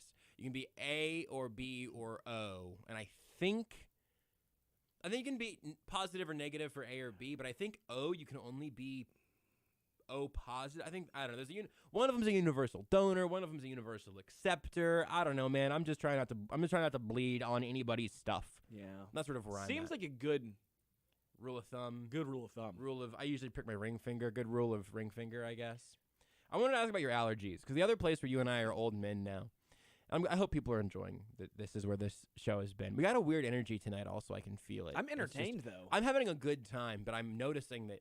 I think I have barbecue fatigue and just general just sort of a weird vibe settling in now. Because I'm feeling energized. That's great. Enthused. You get louder as segments go. By the way, also I've noticed this on the home stretch. Like whenever music is playing, you're like, "Welcome back to the home stretch. I'm Sterling Holmes." And then by the end of the segment, you're talking about blah, blah, blah, blah. It's like sports. You got to warm up. I warm up my vocal cords. I usually go the other way around, I think, especially late at night when the house is empty. Okay, see, I'm a fourth quarter performer.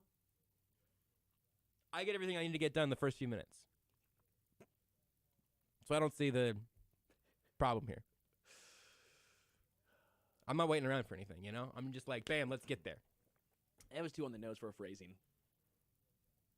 You're supposed to do it with your nose?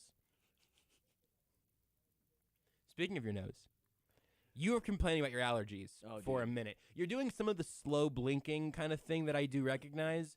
Thoughts and prayers to all of our fellow allergy sufferers out and around the Midwest right now. It's rough out here. We are with you. We are you. We're thinking of you.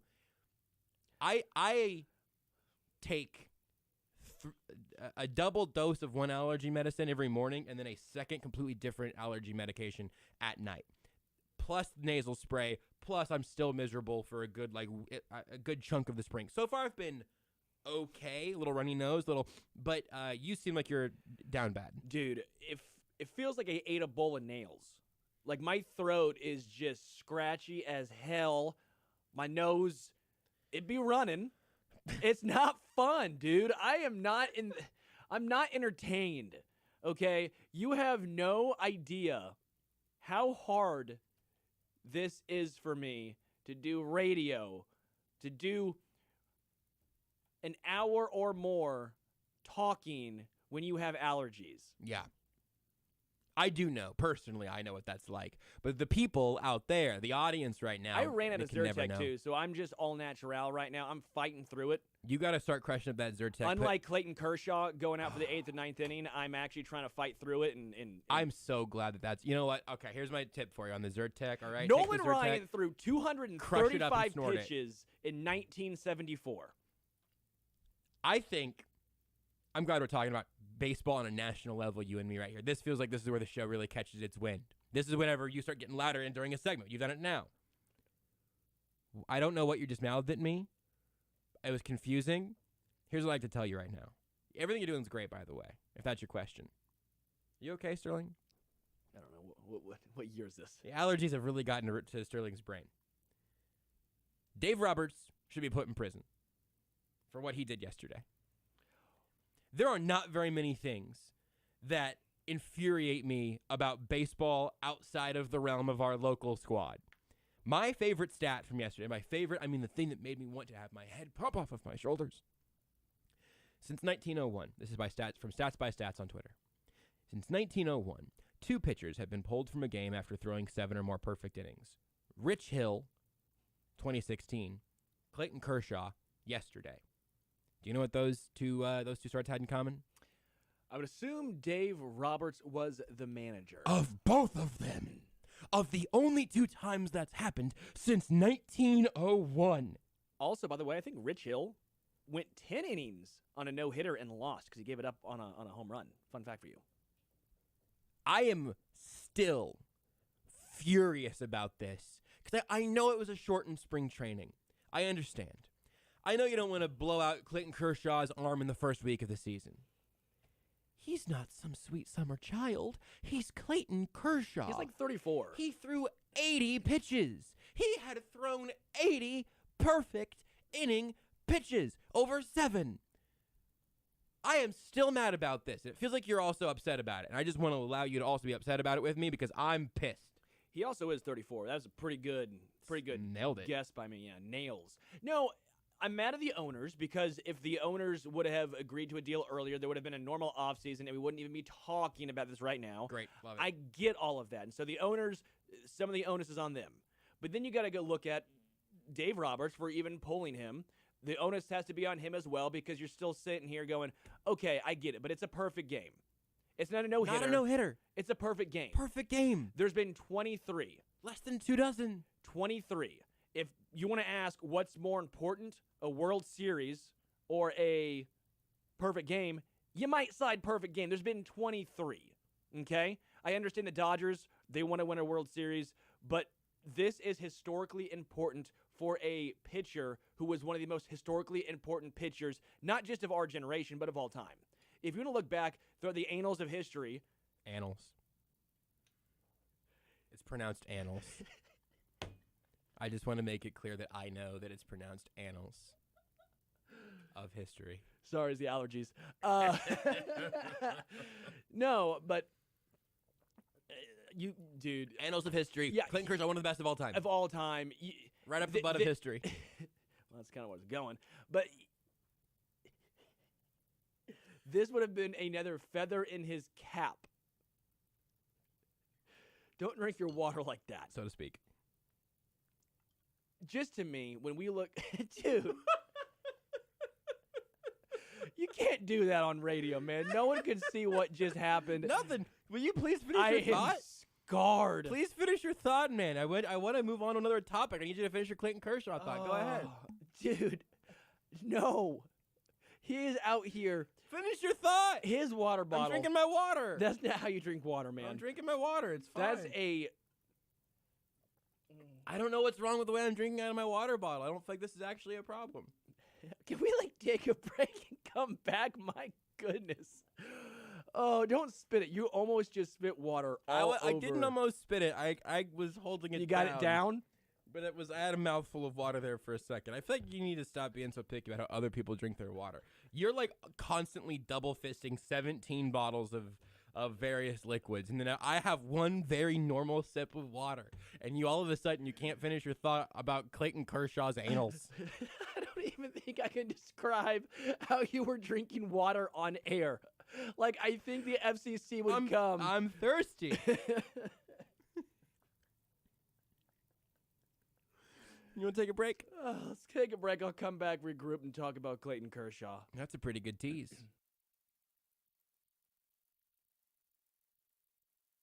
Did you know you can listen to Almost Entirely Sports anywhere, anytime? Well, you can.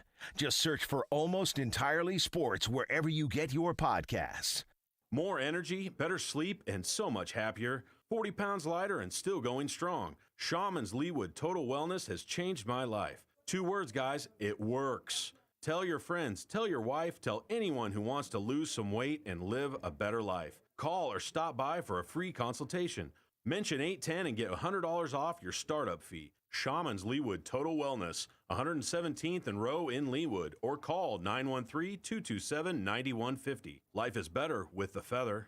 Play the slide out for Lucky Loot every Thursday in April for your chances to win your share of up to $72,000 in Lucky Loot.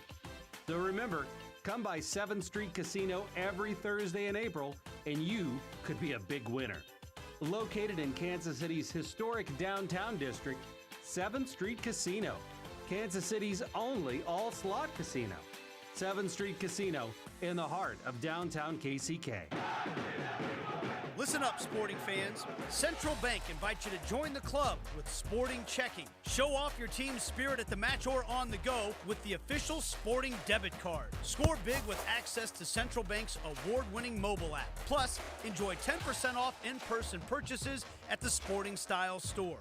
So, you ready to join the club? Get started by visiting sportingchecking.com or any of our convenient Central Bank locations. Member FDIC. Start your next project with help from Menards. Fence your yard the easy way with multi-purpose, no-dig fence panels. They can be installed in a variety of ways to meet your needs, such as pet containment, garden fencing, and more. Save 11% on all no-dig fencing. Get 11% off everything now at Menards. Good through April 16th. Savings are a mail-in rebate. Some exclusions apply. See store for details. Save big money at Menards. Mike Capel here, serial entrepreneur with words from another happy payroll customer. What do I love about Patriot Payroll Services? What don't I love about Patriot Payroll Services? It's easy to learn, it's very user-friendly, it's fast, even for a first-time user, it's perfect for our business, it's affordable, and it's been a great experience so far. We have no plans of changing. Easy to learn, easy to use. Small business software tailored just for you.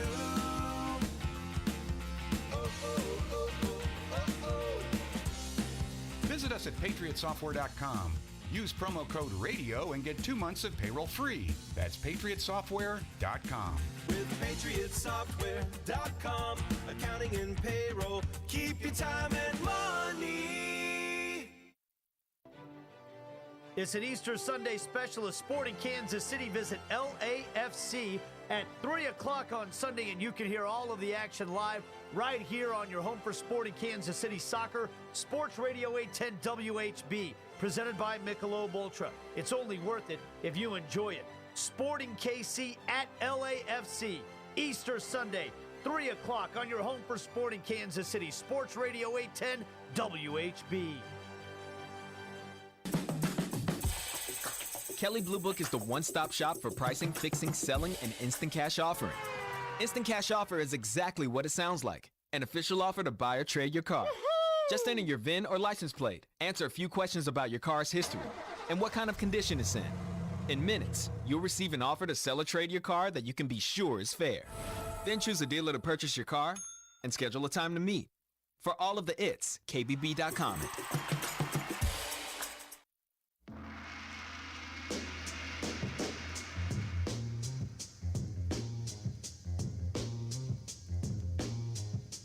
This is Almost Entirely Sports with Joshua Brisco Don't bail, eat that tail. Homestretch, back on ESPN Kansas City. on Sports Radio 810 WHB.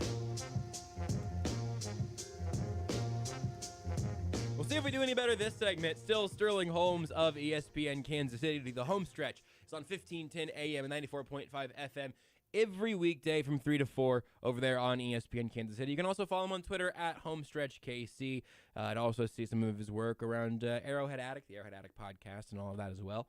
I do want to talk about the draft some with you because we're here 2 weeks out from it, which is kind of wild. It feels like it's been a very slow last couple of weeks for the Chiefs, but now all of a sudden we are on top of it.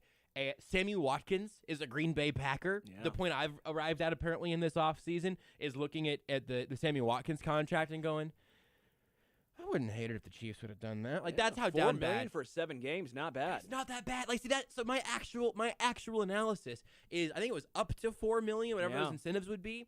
if you're paying $3 million and you get him for like 6 regular season games and maybe the playoffs, I think I actually legitimately think that's not a bad way of rationalizing it. Yeah. I wasn't really even making a joke. It's a joke, but also wrapped in truth. Yes, 100%. You just get to a point where you don't mind paying Sammy Watkins whatever that value is for half of a season, and if you get maybe a little bit lucky. But now that we are here, 2 weeks out from the draft, where are you at? You know, with the Chiefs having all these picks for the first 4 rounds, they have 29 and 30. The receiver class, the edge class, the corner class. How should people be feeling right now? How are you feeling right now? Well, it's twofold. One, I'm nervous as hell because the Chiefs have had not great luck with Brett Veach drafting edge players. And I guess receivers, if you want to even take it a step further, because the guys he drafted at receiver have not lived up to where they should. Not even just Mecole Hardman, but if you want to talk about like Cornell Powell last year. So I'm nervous, but I'm cautiously... They simply haven't drafted corners in the top 150. And I don't even expect them to do it now. No, I know.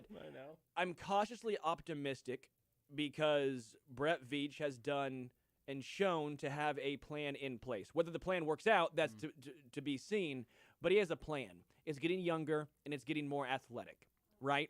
That's why even though Tyreek Hill is more athletic than probably anyone, he's getting older, and that contract was probably not going to work if you want to build out a decade-plus long window. The Patriots did really well doing 3 to 4 year little windows, right? Guys were there, they get out a year early or 2 years early even sometimes, and then they would retool. You don't have to be the best team every single year. Say you're top 5. Right now I've seen in a lot of places Chiefs are listed as top 3 Super Bowl favorites, right? Be top 5, give yourself a chance. Anyone outside of a guy living in Cincinnati did not have the Bengals as the best team in the AFC last year. Even though they were representing the AFC in the Super Bowl, you're not saying they're better than the Bills. You're not saying they're better than the Chiefs, even though they beat them twice. If you're looking just a strictly on paper perspective, yes, they were not the best team in the AFC. Hard agree. Right? Yes. But they were the representatives of the AFC. You don't have to be the best team every single season. You have to give yourself a consistent chance every single year for an extended period of time. That gives you the best chance of winning a Super Bowl and multiple Super Bowls. The Giants were not better than the undefeated Patriots. Right. No one's saying that. No. But they gave themselves a chance. Yep. And they won in the biggest game, in the biggest stage. So the Chiefs are giving them a chance over a long period of time. They're giving themselves a lot of darts, as folks like to say. Love the dart analogy.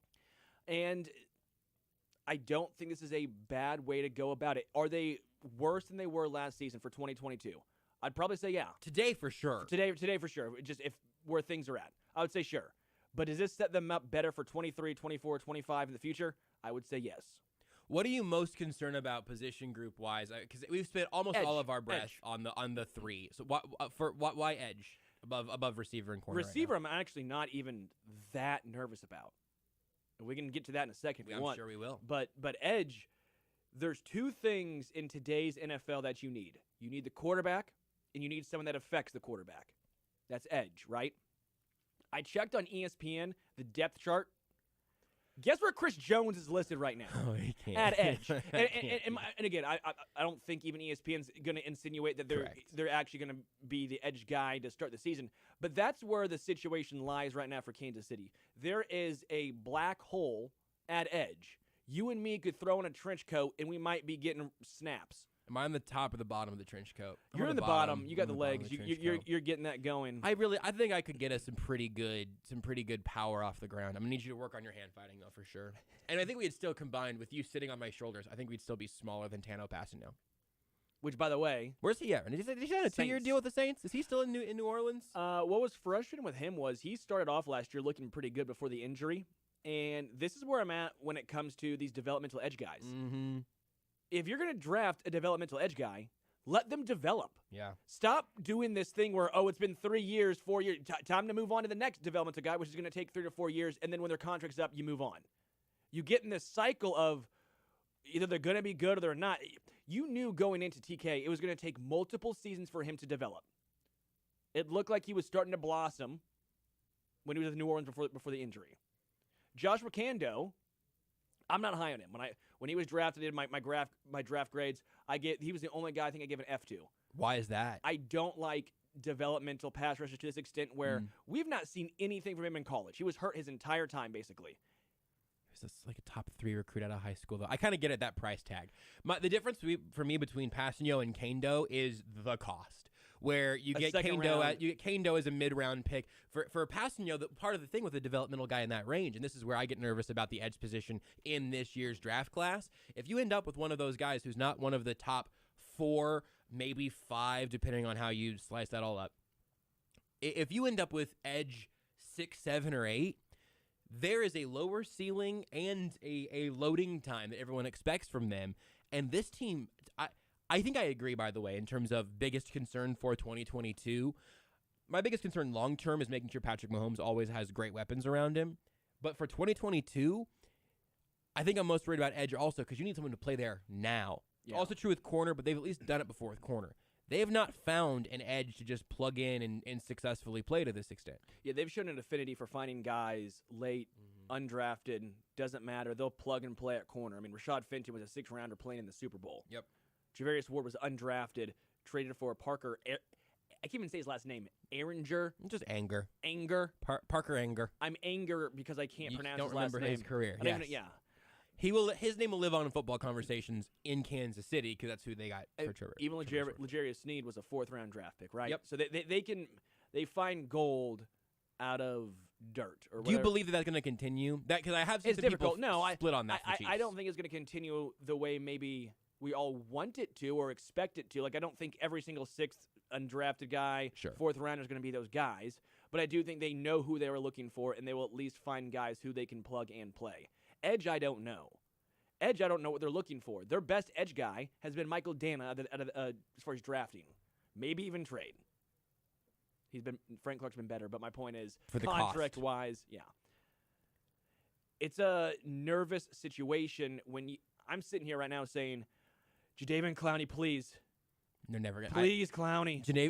And this is where we are walking past the Sammy Watkins contract and Jadeveon Clowney still being a free agent, and somebody and Melvin Ingram is like meeting with the Dolphins, and he's like, oh god, no! What if they don't get Melvin Ingram? Melvin Ingram was excellent in his little spurts last year, but if he is your only hope, Obi-Wan Kenobi, you're already in a bad place. And if Obi-Wan does not pick up, and now it is straight up Frank Clark, Mike Dana, Josh Kando, and whoever they draft. And it almost wasn't Frank Clark. Like, we didn't. I don't think either one of us thought that Frank Clark would be back this year. We understand why it happened the way that it did, but he's not a number 1 edge rusher. No.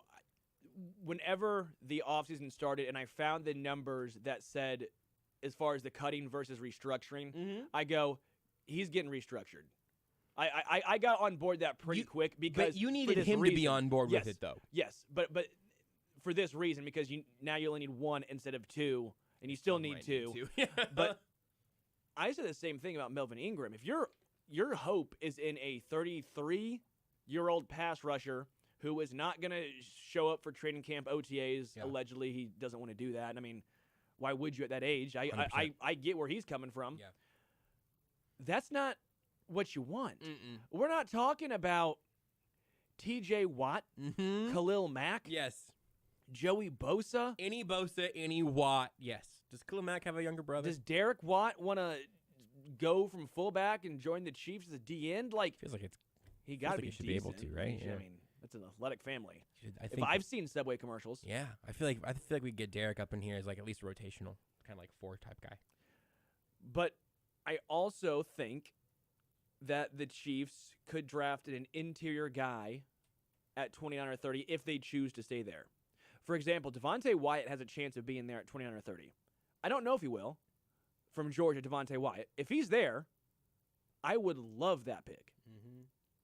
I'd be extremely excited if Devontae Wyatt. So you pair him with Chris Jones, and now you might not have the edge guys, but that interior is filthy. Yeah. I teeter on that. I think if in a world where he's one of the picks at 29-30, when you have basically 2 guys you can take in that spot, if you have a chance to get one of the absolute freaks of nature that you could put next to Chris Jones, and you have the shortest path to the quarterback being right up the middle, that's something that you are now a unprecedented threat with in terms of your defensive line. I do really think that makes sense on a certain level. I also just see 3, at least, maybe 4 of your edge and cornerback starting positions, 2 and 2, have not just room to upgrade, but like a total void, a total absence of there being a person in that spot. Like, I like L'Jarius Sneed. Maybe he has to start playing outside all the time, and maybe Rashad Fenton can be your slot guy, but you need 3.5 starting caliber corners in the NFL at this point. You're going to have 3 on the field, and then if one of those guys gets hurt, and then all of a sudden DeAndre Baker is forced into action, maybe he's not ready for the Russell Wilson or Justin Herbert or, you know what, Derek bleepin' Carr. $121.5 million Derek Carr. All 3 of those guys can find the sick little baby antelope that is just out there limping around whenever the Lions close in. Thankfully, no one on the Lions will be able to do this. But whenever the Lions single out the one little antelope, they go, oh, that one right there, that one's got a limp. Let's eat. The Washington Antelopes would have been a great name. That would have been so good. The Washington injured, broken little antelopes. No, and I'm with you. And I think corner is an issue, but you know what alleviates corner? Pressure. Yeah. Absolutely. And so I do think edge and even interior to an extent, if one of those elite guys is still there, makes a lot of sense. And the reason why I'm not as worried about wide receiver, Juju Smith-Schuster is a good wide receiver. He's a grown-up. He's an adult wide receiver. I'm Outside trying to of use his that as more TikToks, turns. yeah. Yes, he is himself. Good for him, yeah. Rock out your TikToks, man.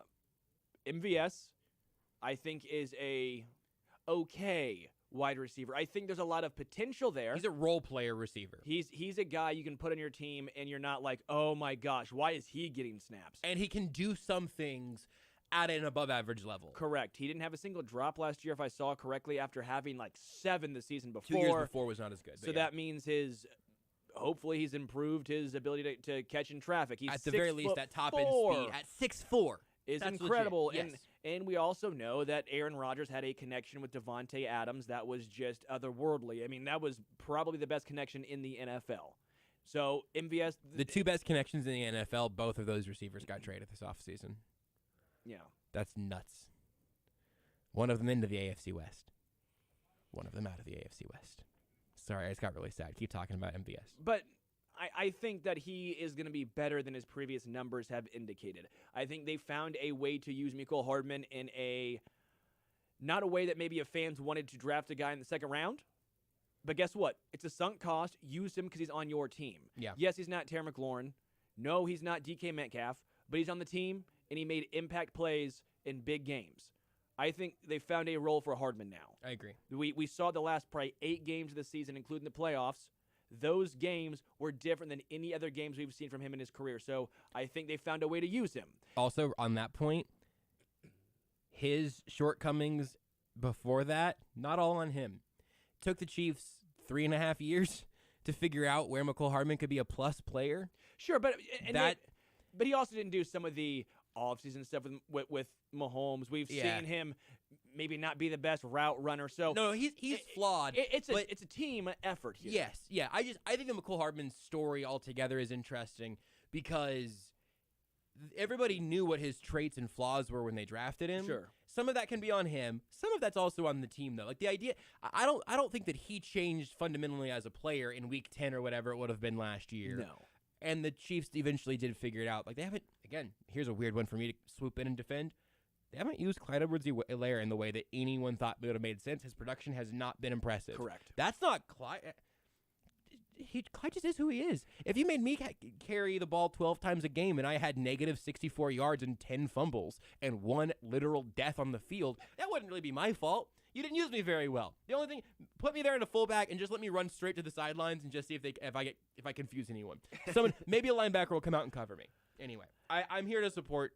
I feel like last year I was a preseason Mecole Hardman brake pumper, and this year I think I'm going to be a preseason Mecole Hardman gas pumper. Pumping, I guess, like a gas attendant. At that price, though, I mean that's a lot. That's a lot. It's a lot of gas per gallon for Mecole Hardman. No, and I do think at some point we have to take a sunk cost into consideration. Same thing with CEH with Clyde. Sure, first round, no. If he's drafted in the fourth, if Hardman's drafted in the fourth round, we're not having these conversations Very different, necessarily. right. Yeah. Yep. But I'm not as worried at wide receiver as I am elsewhere because there's still Travis Kelce on this team. The offensive line is very, very, very good. Mm-hmm. And it's Patrick Mahomes. Yep. At the end of the day, you don't give $500 million to a quarterback that has to have top-end talent at every single receiving option. Mm-hmm. You put all that capital to guys like Tua Tagovailoa because they can't make guys better. And because you have the advantage of their rookie contract. Well, also true. More money to spend but around him. Baker Mayfield, like he was on a rookie contract. Okay, yes, I agree. But just at some point, we have to, I think, stop the narrative of Mahomes has to have the best receiver and the best tight end, and he has to have the best wide receiver number 2, because at some point, he's out there and getting paid this to make guys better. Mahomes can. Now you got to trust him. Crazy that you're a Patrick Mahomes hater now. This is a really No, challenging my thing is evolution for your actually, brand. I think my thing is, You're a true believer. I'm a true believer. I think he's good enough to make guys better. And here's the thing. I do agree with that, and I do think that there's something to that. I also, because I think there are ways you can look at it. You can look at Peyton Manning and Tom Brady winning with Dallas Clark, and Wes Welker. But those guys at their best, I think Reggie Wayne would have been good anywhere. He wouldn't have been the Reggie Wayne away from Peyton Manning. Or Randy Moss was obviously good everywhere, but his best times with Tom Brady were also Tom Brady's best times. Also, you drink that water really weird. This has been I don't feel like I don't think I should be called out for how I drink water. It's more of like a dump. It was weird. Yeah, I didn't I don't like want it. to touch my lips. But it's your own bottle. Like you're drinking it like through your teeth almost. Like it's very, I don't know. It's an unpleasant viewing experience. Sports dump back. Yeah, but it's your own bottle though. We're not sharing a Gatorade bottle in the studio right now. That you know of. I'm gonna move my diet green tea. But like I very much do believe in Patrick Mahomes raising the floor and the ceiling of whatever he has around him. But I don't ever want there to be a time when he doesn't have a number one with a bullet. And maybe this year it's just Travis Kelce, even a little bit later in his career now. Like maybe he's the only true number one. But was that a Fall Out Boy reference really quickly? What did I say? Number one with the bullet. If so, it was totally subconscious. That's right. It's very on brand for It's you. really baked in. Sometimes I do that where I'm referencing things that are just so ingrained to my ability to fall back to Fall Out Boy songs. Yeah. So anytime I say the phrase "number one with a bullet," just assume that I'm singing it in my head. That's all I could sing. So I was singing right then. I go, wait a minute. I just want Patrick Mahomes to always have number one with a bullet. Especially when he plays on Saturday. I know it was on Sunday, but the song is a great song. Good. It's a good song. I was just trying to figure out if I can go first down, something, and down. First down. Now we're 2 seconds down. Wait, time out. Fourth down, we're punting. When Juju Smith-Schuster is dance. Wow, on that's TikTok. also true. That's okay, good. All right, we're going to get, this is great. This is now we're narrowcasting. I also can't sing at all. And yeah, it's impossible. Especially with allergies, trying to sing. Horrible. You think I'm going to match any sort of pitch? No.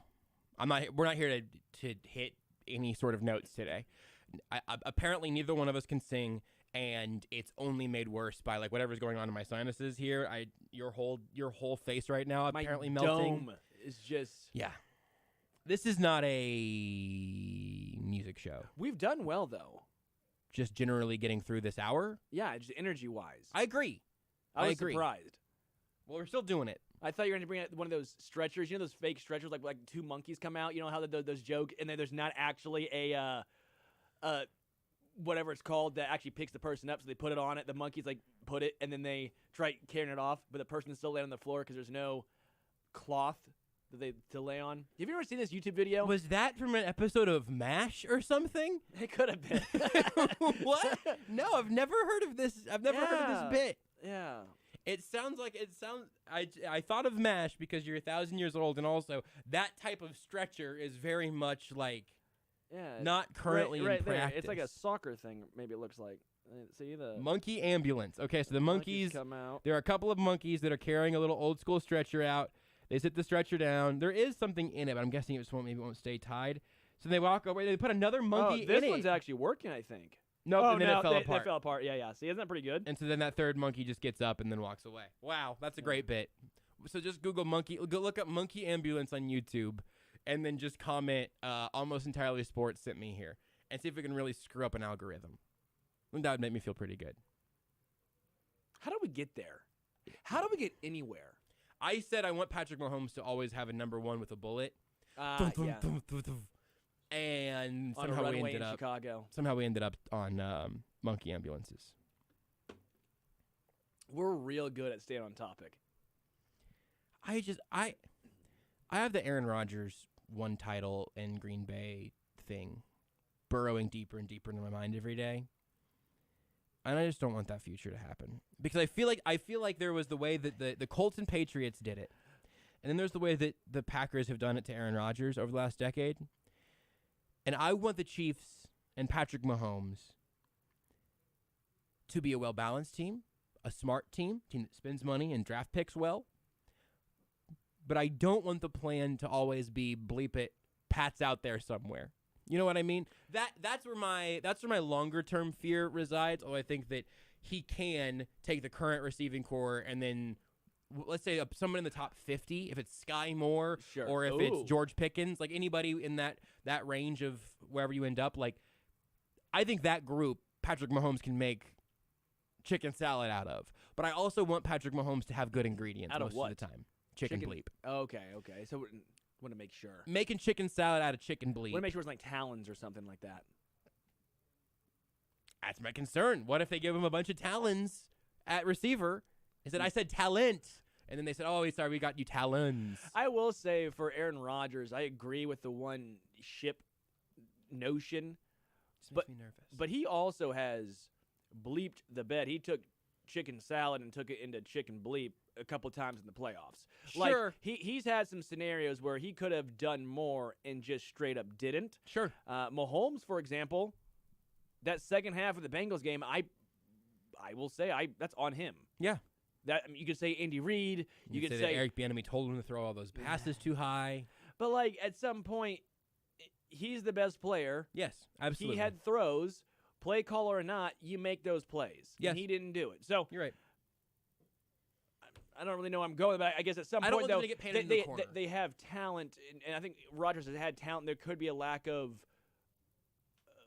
a disconnect where they're saying, well, he's not won another Super Bowl, so it has to be everyone else's fault. At some point, it's also like, okay, well, if he is that good, if he is a generational quarterback, he's the most important player, the most important position, some of that's on him. What if the Chiefs take a quarterback at 29? What?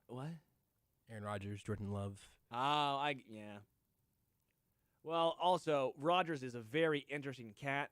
Dude looked like he was out, so I don't completely fault the Packers because they kind of thought dude was half in, half out. Aaron Rodgers to Sammy Watkins is a connection that I want to see on and off the field. I'd like to have the two of them start a podcast. I feel like, I was going to say, I feel like that'd be great. Brooke Pryor made that point on Twitter earlier. I'm stealing it from Brooke. They would be great friends, I feel like. Or super bad friends. No, because Sammy Watkins is sitting there like, I'm the reptilian king. I think Sammy Watkins could be friends with anyone. And then Rodgers is like, well, I'm a reptilian prince. Has he said that, you think? I don't know. I feel like we turned like Joe Rogan show, like the smoking emoji, of him. Did you not? Or Elon Musk. It was Elon Musk, I think, on Joe Rogan, probably. Yeah. That's a good time to take a break. Let's do it now before anybody says something they're going to regret. Want more Almost Entirely Sports? Watch the show live on the Sports Radio 810 Facebook page.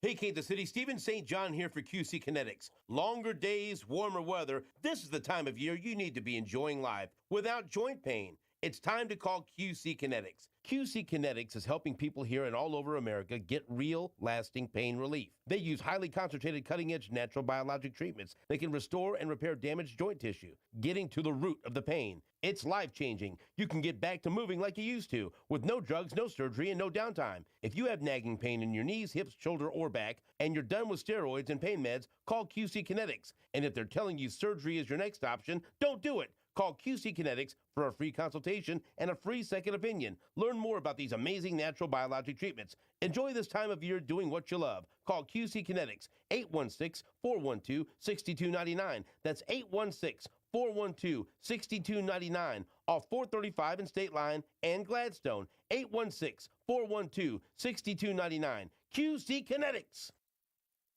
Kansas City, spring is here. Don't waste your valuable time working outside on your lawn and landscape this year. Hire the professionals at Summit Lawn and Landscape. From mowing and fertilization programs, mulching and shrub trimming, to complete landscaping and sprinkler system design, install, and service, Summit Lawn and Landscape can do it all. Spring is here, so don't delay. Use who Sports Radio 810 uses for all of our outdoor needs. Call Summit Lawn and Landscape at 816-966-9434 or submit a bid request online at summitlawn.com. Kansas City's nicest upscale golf course, the Golf Club at Creekmore, is offering a preview 3-month trial membership. Come see why Golf Digest ranks it as one of the best courses you can play in the state in 2020. And Creekmore has a great new twilight rate for golf after 5 p.m. It's only $25 per person, including cart for as much golf as you can play. Host of several prestigious events annually, such as the U.S. Open Qualifier. Play more at Creekmore by calling 816-331-2621. Your only short drive of the day will be getting there. Did you know that investing in real estate is one of the best ways to build wealth and create passive income? Whether you're a seasoned real estate investor or looking for your first investment opportunity, A1 Mortgage has the product for you.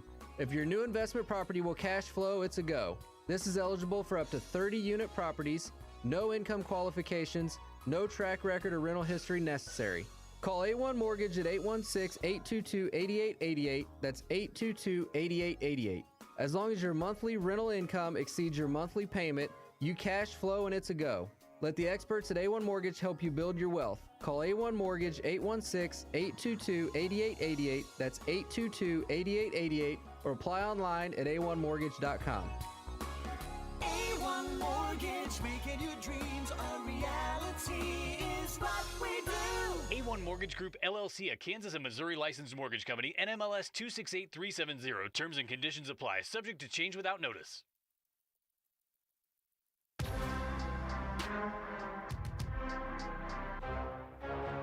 You're listening to Almost Entirely Sports with Joshua Brisco. People are getting down at the Bees. Sign me up. I'll go to the Bees at dark with you. On Sports Radio 810 WHB.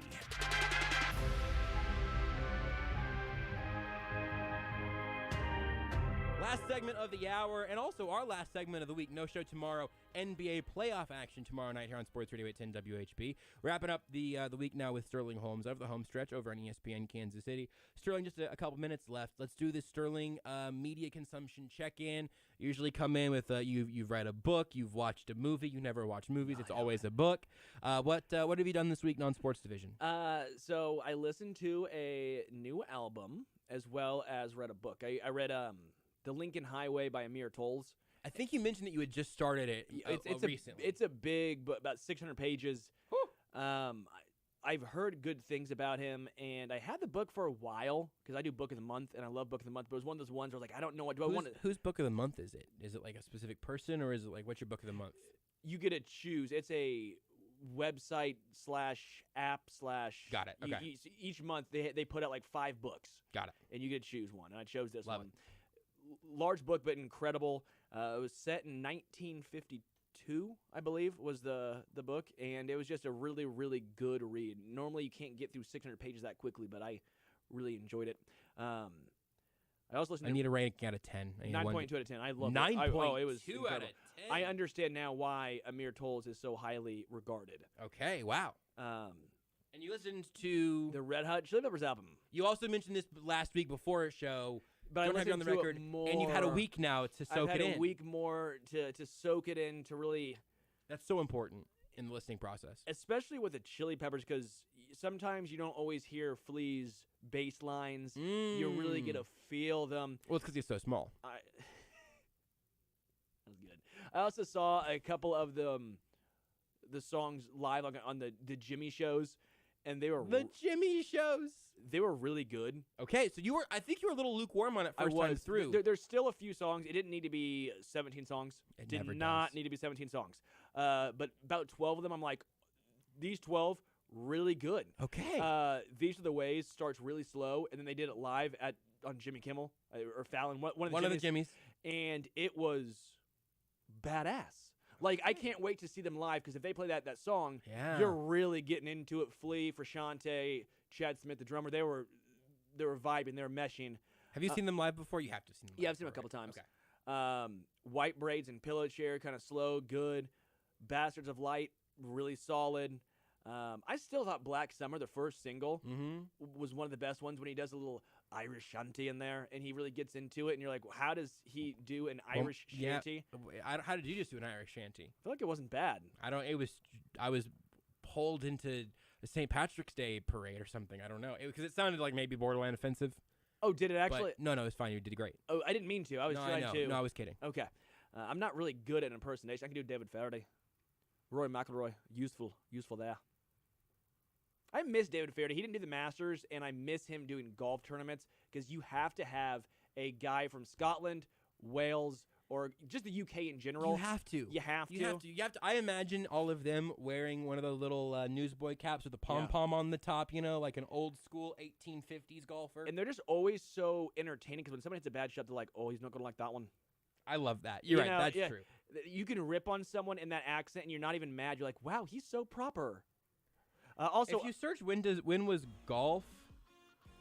Oh no, okay. If you type when was gold, it autofills to when was gold discovered. I thought it was asking when was golf discovered. Like, I don't know if it was discovered so much as it was invented. Also, Aquatic Mouth Dance. Wild Name still, I think, is my favorite song. That song's definitely about the weird way you drink your water. The way that I drink my You drink your water weirder than I did. Dude, no. Yeah. You were doing an aquatic mouth dance. Dang it! To that water Beat me bottle. to it. So whoever said it first is going to win. But yeah, I would give the Chili Peppers album a 7.3 out of 10 as a whole. Why don't you have a nice little aquatic mouth dance there, and I'll wrap up the show. Thanks for listening this week, everybody. I just wanted to see if Sterling would take another weird drink of water, and he did. But since you were here through the entirety of the end of the show, it's only right that you have the right to close the show by saying goodbye to your mom. Bye, Mama.